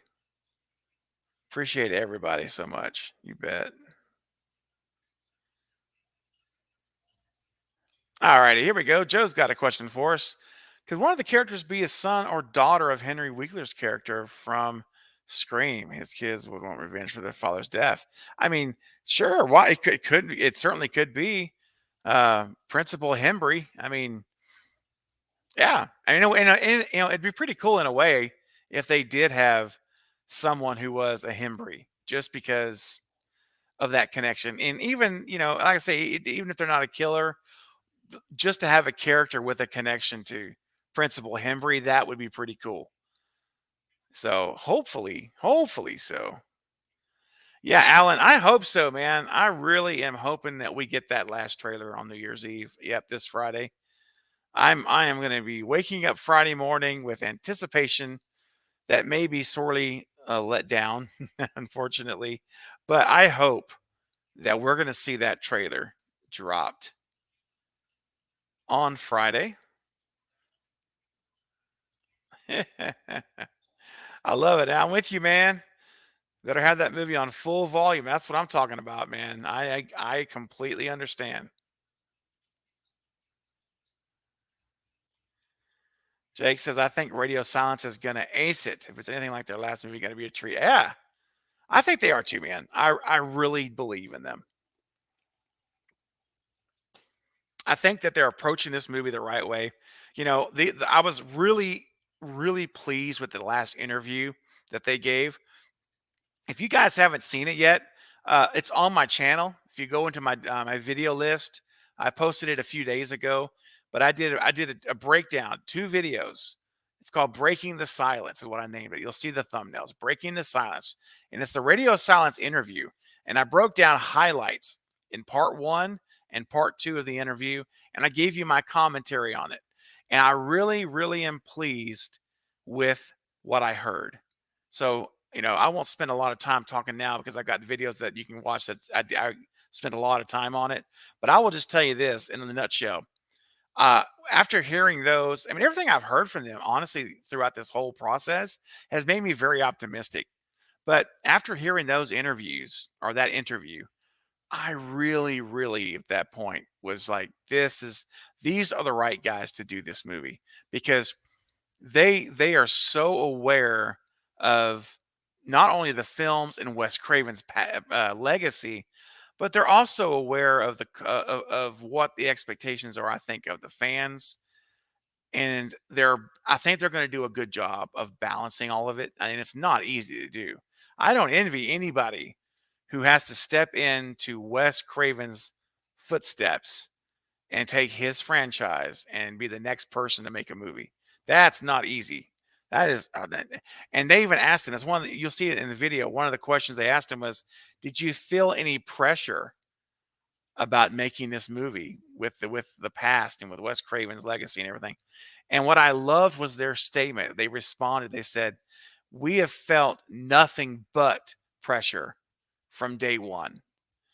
And that to me was a revealing comment because it showed me that these aren't just directors who were hired to come in and do a job, just to do a job, and they could have hired a ton of different directors that may have had no affinity at all for this franchise. They didn't care about it.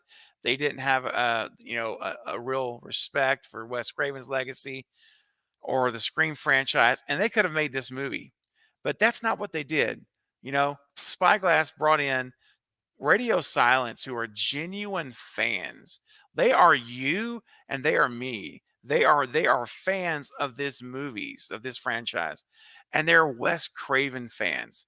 So when Tyler and Matt were talking in this interview, and he says, "Yeah, we've felt nothing but pressure since day one." That was huge to me because that tells me that these guys are trying to make a movie that's going to meet the standard of Wes Craven's past and what he's done, and that they are not taking this lightly. That was the biggest thing, right? They're not flippantly just making a movie.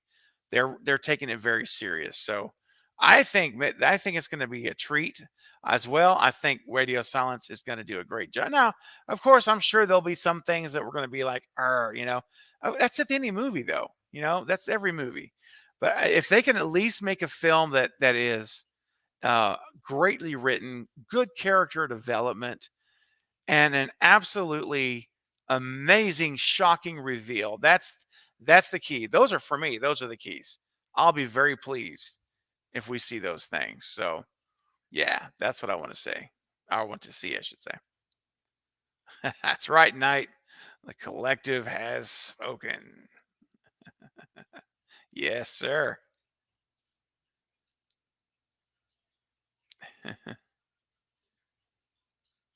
All right, let's see. I'm trying to catch up now. I'll catch up a little bit faster. Hey, Ripley. Yeah, man. Yeah, Richie gives me Matthew Lillard vibes. Yeah, it's true. Father and son. Ooh. I like it. Jen, you're still here? All right. Awesome. Hey, that's all right. You don't have to chat. It's all good, man. Just appreciate you listening, being here and being a part of it. All right. Brandon's got a question here. If there were to be anyone affiliated with Stephen Orth, which would you pick and how and who would they be? Oh man, that's geesh, I don't know. It's a good question. I just don't know. It almost seems like they would possibly have somebody in there with an Orth relation. I mean, they've got the Mckinseys in there, So I don't know. I mean, it's just so hard to say, man. I'm not trying to not give you an answer. I just don't know. I mean, it literally could be almost any of them. I mean, except for the Meeks, right? I'm trying to think who else, and Wes, but otherwise, it's kind of open. I mean, we don't know anything about Vince. I mean, as far as his background goes. So, good question. It's just impossible to ask. Impossible to answer right now, right? Candace, Stu has been my favorite from the jump. Yeah, I know. Me too. It would be cool to see a connection. Yeah, absolutely.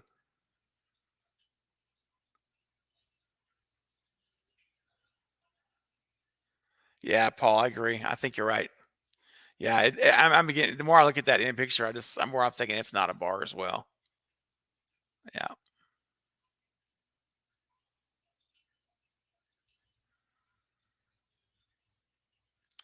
Let's see. Necessary distraction. Fate brought up in an earlier video that Vince could be the actor playing Billy in the new Stab film. I find that super genius and really unique. Yeah, I mean, it's interesting thought. I'm not sure about that. I got to think about that a little more because I mean, there is going to be a stab movie. We know that, right? And it's not out of the question that that could be happening. But to me, when when I think of the Stab 8, that's a Hollywood movie, right? That's a Hollywood production. So I just don't see any of these characters being in that movie. That would be it just doesn't make to me it just doesn't add up. Now what I could see them being in is a fan film. I could see like totally. I mean, I'm on board 100% with the fan film theory. I really do believe that some of these scenes we have seen are from fan film footage. They're not going to actually be real kills. They're going to be attacks, but they're going to yell cut, and and you'll see it's the fan film, and they'll take the mask off, and you'll see who's the killer, because it's not a real movie. But as far as being in Stab, I don't know. I mean, it's not impossible, but I think Stab's going to be more like as a Hollywood movie where they're going to have characters. And the only way that I could see that being with Vince was that if the only footage of Vince is in the Stab film. So in other words, if you're saying that all the scenes we see the Vince in the trailers and ads are from a Stab movie, then okay, I would then I could say, yeah, okay, that makes sense. But if you're saying that he's in a Stab movie, but he's also interacting with the cast and Live and all this, I just don't think so. That's just my thought on it. I think probably not. Fan film all the way though, very possible. Candace, what if Gail is just creating the whole thing to get a story, a masterful story, including scoops on Stu's connection, etc.? Yeah, I mean, it again. There's no way to rule it out. Let's just put it that way. There's no way to rule it out. I just honestly feel there is just no way that the radio silence is going to have any of the OG3 as a killer. I just don't. I just don't think in a million years they're going to do that. Now, it's much more higher likelihood of seeing them die than seeing them be a mastermind of the killers. That's just my opinion. It's just so against everything we've seen from these characters. I just don't think that would be the case. So that's my thoughts on it.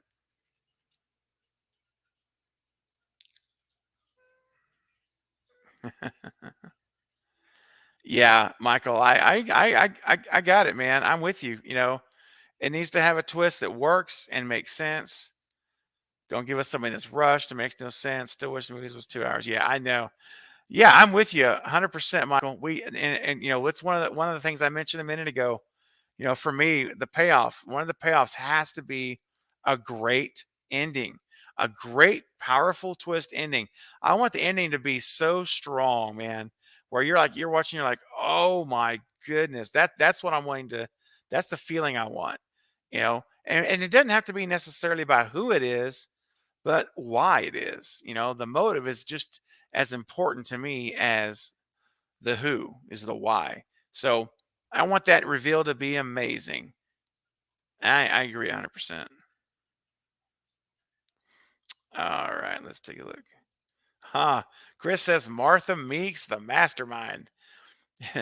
Wouldn't that be so twisted, man? With Martha Martha Meeks, the mastermind, and her kids are the two Ghostface killers. Earlier I said I wanted two killers and two Ghostface killers and a mastermind. Imagine if that was Martha Meeks and her kids. I don't think that we'll see that, but that would be crazy. Yeah. All right. Scrolling through the comments, dude and dudettes.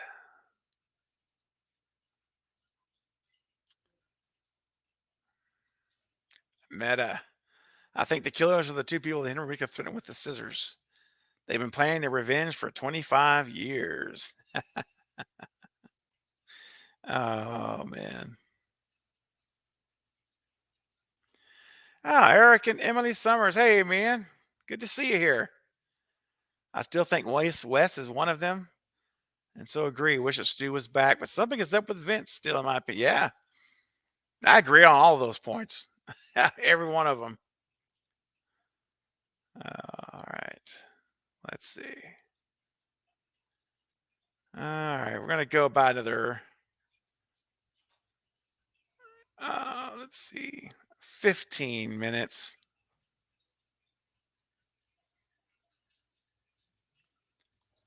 Hey, Candace. Yeah, no, I don't think she did. Now, believe me, she's capable. All right, I mean, I 100% agree with you on that. She's 100% capable, and she definitely is all about the next big thing, and we know that. But but think about this though. That would have made more sense in a Scream 4, because remember in Scream 4 her career was floundering. She couldn't write. Remember, she was sitting there and she's like, I don't know what to say, and she was had writer's block. So that would have made a whole lot more sense in Scream 4 to try to create something to get a story back and get her career back on track. So I agree with you that she's capable of doing it, absolutely. But now she's has a successful career. She's in charge now. She's calling the shots on a morning television program. So her career right now, according to Courtney Cox, is in a great place. Her career is doing super good. So I just don't see the motivation. I don't think there's a need to create a bigger story, and because she's doing great. Her career is on fire right now. So I just don't think the motivation there adds up. But absolutely she's capable. I will never disagree with that. I just don't think it makes sense. I think Scream 4 is where that really makes the most sense if they'd have done it then. Okay, let's see here. Hey, Jared. Yeah, I mentioned this a little bit earlier. Wes is Dewey's son. Wes is the killer. Gil has to kill him, which is not killing the last part of Dewey. Tell me why that can't happen. Yeah. No, I mean, I mentioned earlier, I said one of my theories was that Wes could be Dewey's son. And like I mentioned, I mean, I won't repeat the whole thing from earlier in the live stream. Of course, I know it's like an hour and 48 minutes ago, so you probably weren't here. But you know, yeah, I mean, he could have had Wes with her when he would have been cheated on Gail. It would have been early in their marriage for that to work out with the timeline. So that's possible. Wes is the killer, very possible. Again, I hope he's a survivor. I've always wanted him to be a survivor. And here's the thing: the Radio Silence named him after Wes Craven. They've said that, so it's not just Wes by accident. It's deliberately Wes Craven is who they named him after. So I am expecting big things from Wes. So here's my thought: if Wes is a killer, then I hope he's vicious. I hope he just is brutal as a killer. I mean, just makes us go, that kind of stuff constantly. Or if he's a survivor, then I want him to be great. Just a great survivor character. And, they carries on to Scream 6.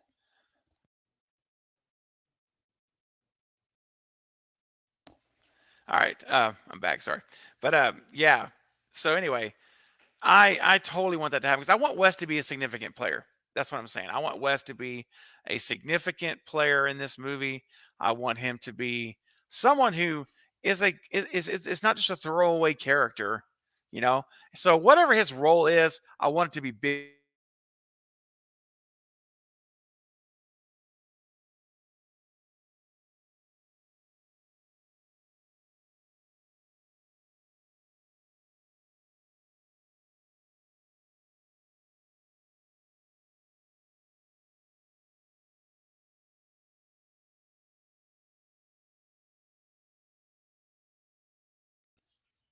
Okay.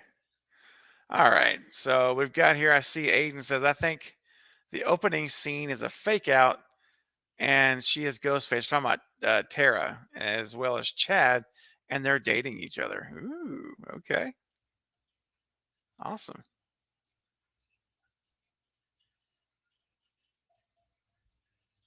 Oh, sweet, that's awesome, Eric. I saw this. This last part here is so cool, man. Got your son a signed photo from Skeet Matthew with a COA. That is so cool. That's great. All right. All right. Judd, says the killer can also be someone we haven't seen in any of the marketing materials as well. Yeah, sure. At least one of the new killers. Yeah, I absolutely. Because remember, that's a good point. Because there's going to be characters in this movie we have not yet seen. I mean, there's going to be because these are yeah the main 13 characters, including the OG3's 13. But there's going to be more. Yeah. So I mean, look at Mrs. Loomis. Remember Scream 2? Mrs. Loomis was a peripheral character. She was hardly in the movie. She was just strategically would pop up at the crime scenes on the campus and, coming up to ask Gail questions at the press conferences, right? So she was peppered in the movie, but she was not a key player and definitely wasn't really focused on at all in the marketing materials. So, yeah, that's a great point. It's a very good point.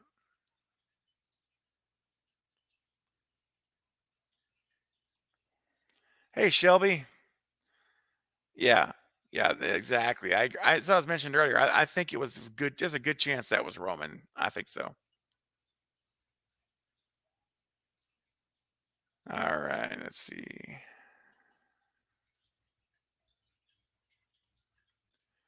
Why would Tara have to fake an attack when she was home alone for? Why would pretend to be scared and call existence for it to be Tara?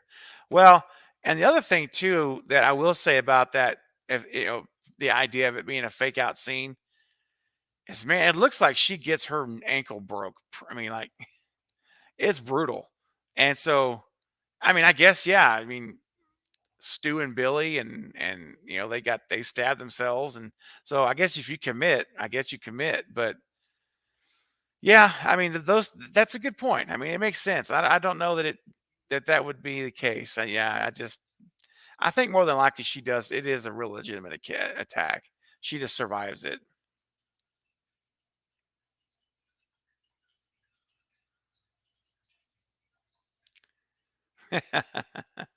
Jut, I hope you're right, man. Trust me, more than you know. I hope you're right.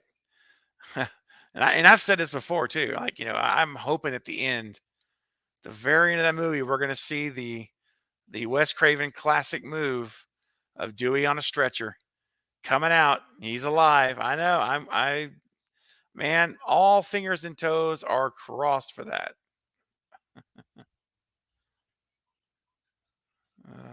Yeah. Oh yeah, exactly. That's right, Meta. They now have introduced hallucinations for Sam, and like I've always said, the minute you cross into the territory of dreams or hallucinations, all rules are out the door. They don't apply anymore. There are because you can do anything you want in a dream or in a hallucination. Anything. You can't say that's not realistic because it's a dream. Anything can happen. So absolutely agree with that. Eric says, I wonder if the attack on Vince is fake because there seems to be a car pulling up and Ghostface stops. People are take him out of the big instant. Yeah, I have often thought that as well from the beginning. I've always thought that he was a fake attack, that Vince is a fake out because I thought for the longest that Vince is the ghost face. He's one of the killers. And I said that parking lot attack is going to be a fake out just to throw suspicion off of him. And I've said that for a long time, but I'm beginning to wonder about that. I don't know. I'm beginning to say I don't know about Vince. I'm beginning to think he's a goner. I'm I've been like slowly changing my prerogative on him. So we'll see. Hey Stella, I'm still trying to catch up on comments. As soon as I start feeling like I'm caught up, I'm then 20 more minutes behind. That's okay. Do you think Dewey is targeted by Ghostface, or is it just a crime of opportunity? Does Dewey just put himself at the wrong place at the wrong time? Yeah, I don't think he's targeted. No, I believe that all of the OG3, none of them are targeted. The fact is that they're only involved because they put themselves into it. Just like we saw Richie and Sam go into Dewey's trailer and basically asking him to please help. And then he puts himself into the scenario. So No, I think it is as a crime of opportunity is exactly what it is. That all of the OG3 are there because they chose to be there. They weren't forced to be there. They weren't being stalked and attacked like they have in the past. This is more of them saying, "I'm coming in and trying to help." So those are my thoughts on that. Hey, Blucka, Blucka, Blucka, I see you there, man. Welcome.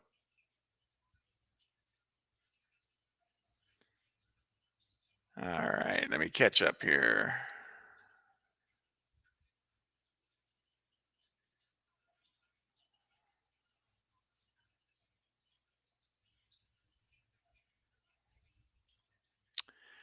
Paul, yeah, yeah, I hear you, man. That's the thing about a Judy fake out is that you'd have to have police involved. You'd have to have corruption. She's the sheriff, so she's in charge, right? So you could make it, you could write it to where there is corruption and she has an accomplices in the police department helping to make all this happen.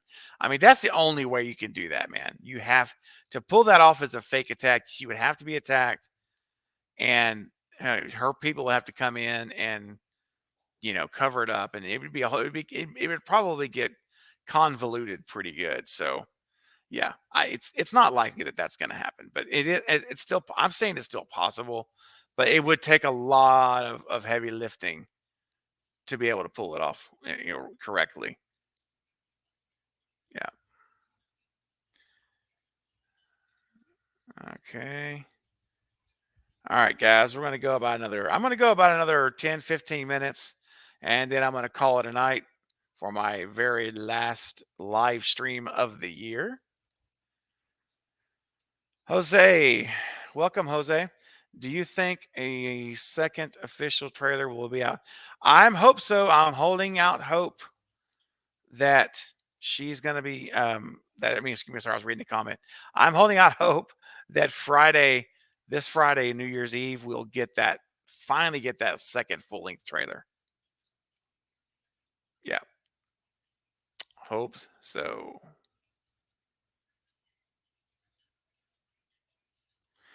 Paul, yeah, hey Paul, that's a great question. I mean, do I think there's going to be uncredited roles that will be major characters? I mean, maybe. Yeah, that's certainly possible. I certainly wouldn't rule it out. I mean, honestly, here's the thing. I really am hoping for a lot. And I say a lot. I don't mean like ridiculous amount, but I hope to see a decent amount. Let's say it that way of cameos, even if it's not major roles like you're talking about. Even if it's more secondary, smaller roles or just short little cameos. I really would love to have some cameo appearances from the past.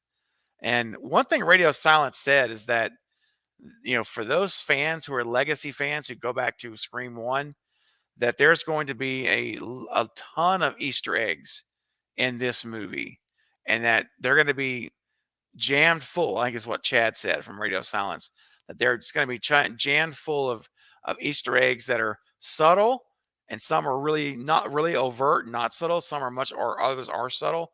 So this is one of those movies where I guarantee you, after a second or third or fourth watch, we're still going to pick up something. Even I'll be like, even if it's just one or two things we missed in the second and third viewing, it's going to be. I get the feeling it's going to be that kind of movie, which is fantastic. Um, hey, Demetrius, welcome. I think the second killer is someone that's involved in the police. Yeah, I mean it could be. We already know there's one detective. Forgot the name, Farnsey or something like that. Um, and there's also a detective, I believe, that's on the credits. So yeah, we have at least two more cops in there.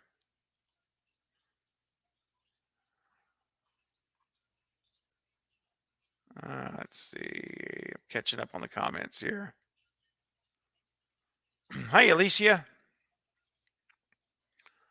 I'm still waiting for someone to avenge Kenny's death in Scream. When I first saw it, I said, "Oh my, OMG, they killed Kenny." Oh, that's hilarious. I whenever you say that, I can just hear South Park voices in my head. Oh, ain't necessary. Yeah, yeah. I think it's more likely to. Yeah, I think it just makes sense.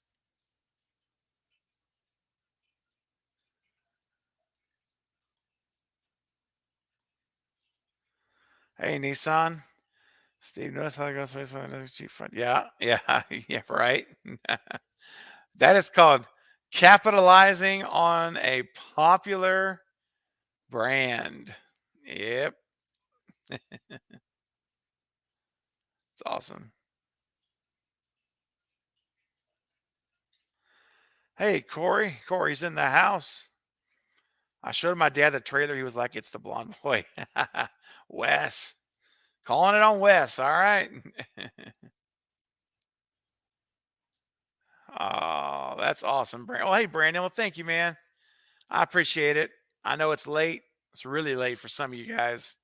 It's 11:30 my time. So you're welcome. You're welcome, Brandon. Thank you for that. I appreciate you, man. I'm really glad. I'm happy to do it. Happy to do it. Thank you. Catch you on the next one. Hi, Kelly. I think Stu is alive. I hope he makes an appearance and somehow, some way. And something tells me when Sydney says he's brought us all back here. Oh man, that's a good catch. He's brought us all back here. That's a I love that. I know I've heard her say that in the trailer. Um, but now that you mention it, now we're like just talking about it in the context of Stu, and they're back at Stu's house. Ooh, now you're talking my language. Hashtag Stu lives. Hashtag bring Stu back. Hashtag Stu is alive.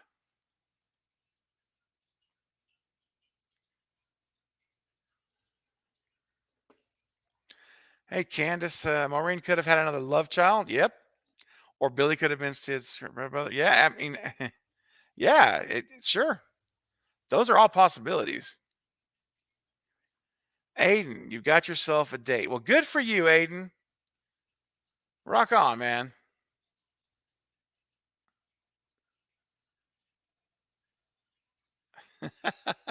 Meta.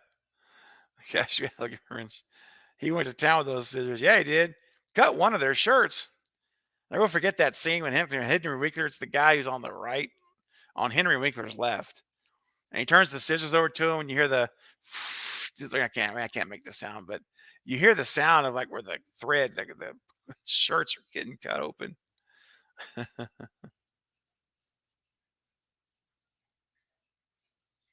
There you go. There you go, necessary. Let's go.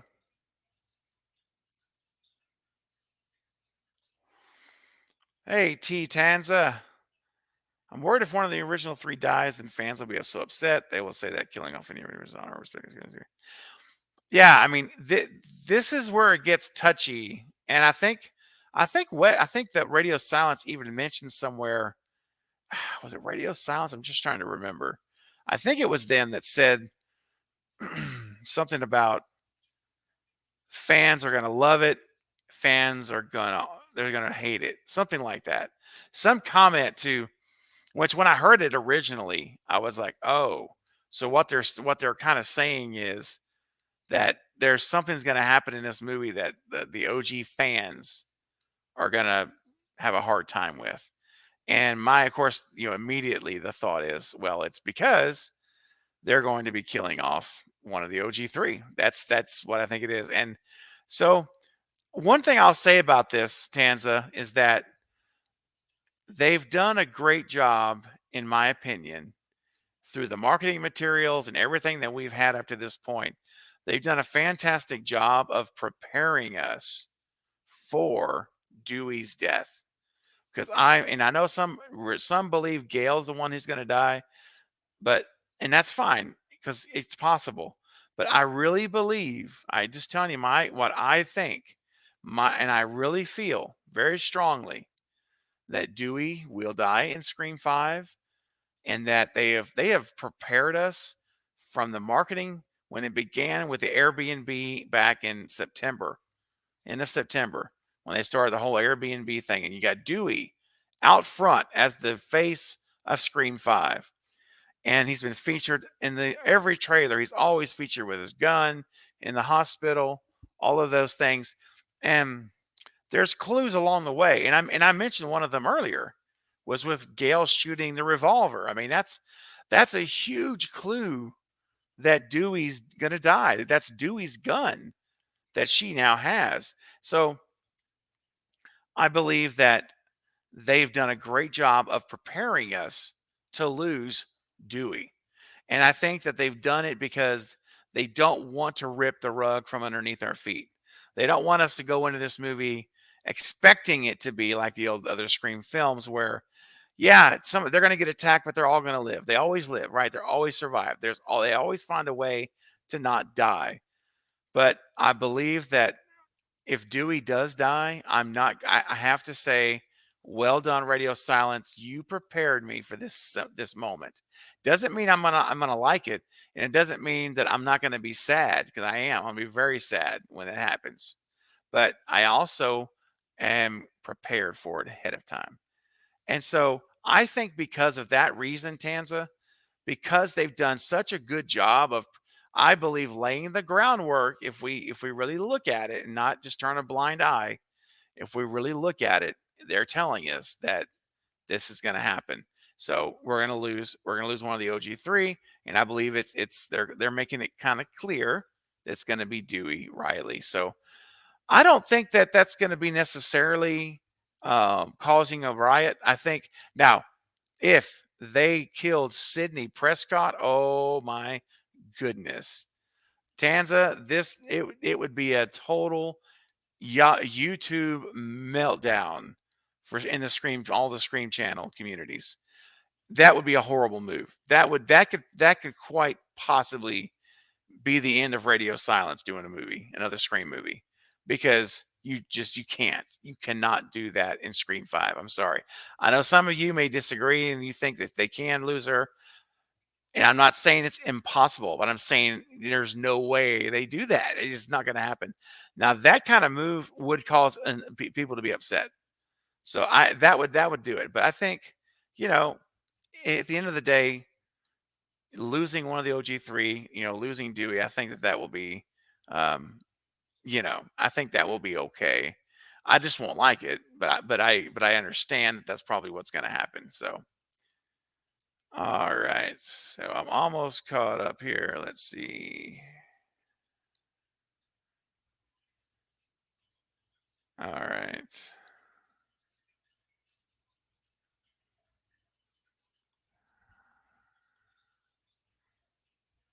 All righty. Let's wrap up, guys. Let's see. I'm just looking for. Hmm. Danza says when we hear Ghostface say it's an honor in the trailer, I think that's actually from Dewey's death scene. If he does die, it's an honor, then kill him.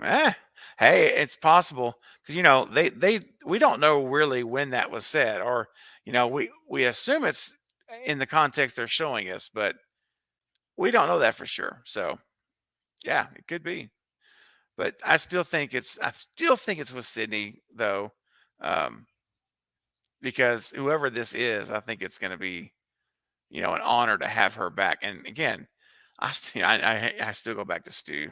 I just love it because what a thing to say. Welcome home, welcome back to my house.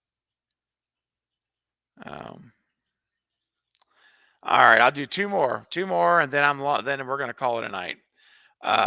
Necessary if all the trailers do something sure Dewey dies, but we know they're full of misdirection. Doesn't that mean unlucky that he dies? That's an argument. I mean that like Night from the Night Watch Zone. Uh, he kind of has that position on it. He thinks that's a lot of that is the misdirection, and that they're setting us up for Dewey, and then in the movie it's going to be Gale. It's going to be and that Dewey will actually live, and that Gale will end up being the one that dies. I mean, and listen, it's not impossible. No, it's sure it could be. I mean, it's a valid argument. It's a valid.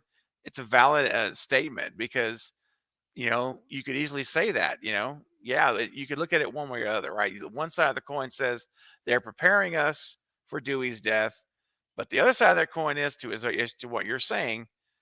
Misdirection is the key, full of deception. So can we trust it? No, we really can't. We really can't. And I mentioned that earlier. We are going off of what we have, and that's all we've got, right? We have very little. But I will say this: I'm going in expecting one of the OG3 when, and let's be honest, I've already said it. It's not going to be Sydney, so it has to be. It's going to be Gail or Dewey that dies. So even if that's true, and the misdirection is that it's going to be Gail instead of Dewey, I still am prepared to lose one of them. So for me going into the theater, I expect to walk out of that theater saying, "Man, we're down to the OG two. We're down to two." And then there were two. That's what I expect. If I walk out of that theater and all three survive, I am going to be so happy. Like that's going to be, I mean, a bonus for me at this point because I really believe the marketing is saying that we're losing an OG3, and so yeah, that's a good point. Necessary, and I know if Knight was still here, he would be chiming in big time because that's what his thoughts are on it as well. So could be. All right, let's see. We got any more here? We'll skim on down, catching up to the end now. Can you explain what you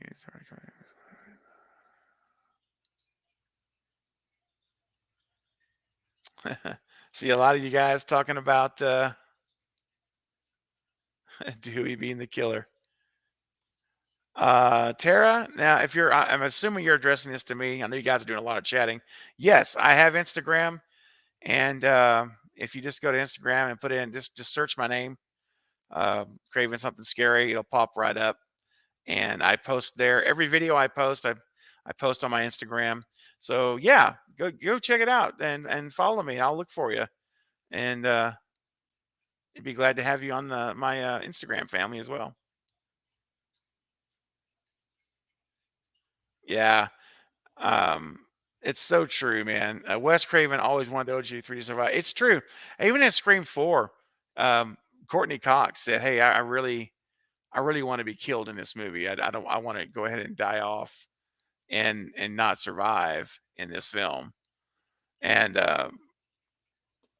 and they were planning on doing a new trilogy, right? It was supposed to be 5, 6, and 7. We're supposed to be Wes Craven was supposed to do another trilogy with Kevin Williamson again. So they convinced, I mean, 4, 5, and 6, not 5, 6, 7, 4, 5, and or no, no, yeah, 4, 5, and 6. Excuse me, it's getting late.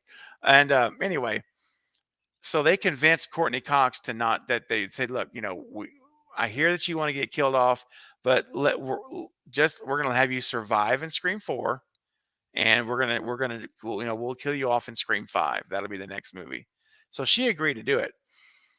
So he always wanted him back. And honestly, I think that if Wes had been able to do another trilogy, I wouldn't have so shocked me to have Wes Craven say, "Come on back and stay for all three of them." It really, because they love Wes Craven, man. They respected and love that man so much. I mean, if you just spend any amount of time looking at the old interviews about them, or even the current interviews talking about Wes, you see the affinity and the care and the genuine feelings that they had for him. And so it was a special relationship. So I think that if Wes was still here, he could get all of them to continue living. But Wes is gone, unfortunately, now. Rest in peace. And so now we've got Radio Silence at the helm. And so if Courtney Cox comes to them and says, I want to go ahead and die in Scream 5, or I'll do Scream 5 on the condition that, I don't come back or whatever. Same with Dewey. I mean, if Dewey comes back and says, "Hey, listen, I'll do another one, but I'm really done with Dewey, and this will be it. I want to be killed off. If you kill me off, I'll come back to the movie." I mean, that could have happened. We don't know that. None of us know any of that information. So, in my opinion, yes, they'll honor that to an extent of the actors cooperating with them too. because it's a, a lot of times we think, oh man, they're going to kill them off. How can you kill them off? Well, what we don't know is that sometimes what if the actors want to be killed off? That radio silence was like, hey, we don't want you to die. Please don't die in this movie. And they're like, no, I want to be killed. That's the only way I'm coming. So we may see that happen and think, oh, radio silence, how dare you? But at the end of the day, we may find out later that Dewey or Gail said, "Oh, it was the condition of me filming it. I was just ready to put an end to that character." So anyway, I hope they'll all survive. I do. I mean, I'm gonna to the last second of that movie, or the first time until someone dies. I'm gonna be holding the thought of, I want them all to make it.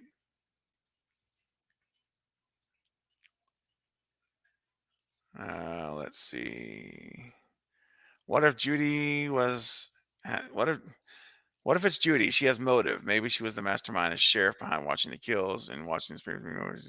Yeah, I mean, sure, definitely. We kind of touched on it earlier. I mean, I think Judy could absolutely be the mastermind. No, there's not a doubt in my mind that she could be. Again, not saying she will be, 'cause I don't know. Of course, none of us know, but I think so.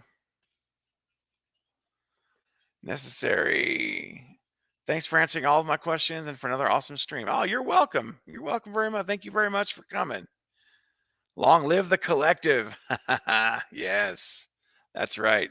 Have an awesome night. See you next time. Absolutely. You too, necessary. Appreciate you, brother. All right. Meta. Let's see. Thanks, Steven. Your videos are great. Oh, thank you so much, Meta. I appreciate it. I do. I really appreciate it. I appreciate all you guys.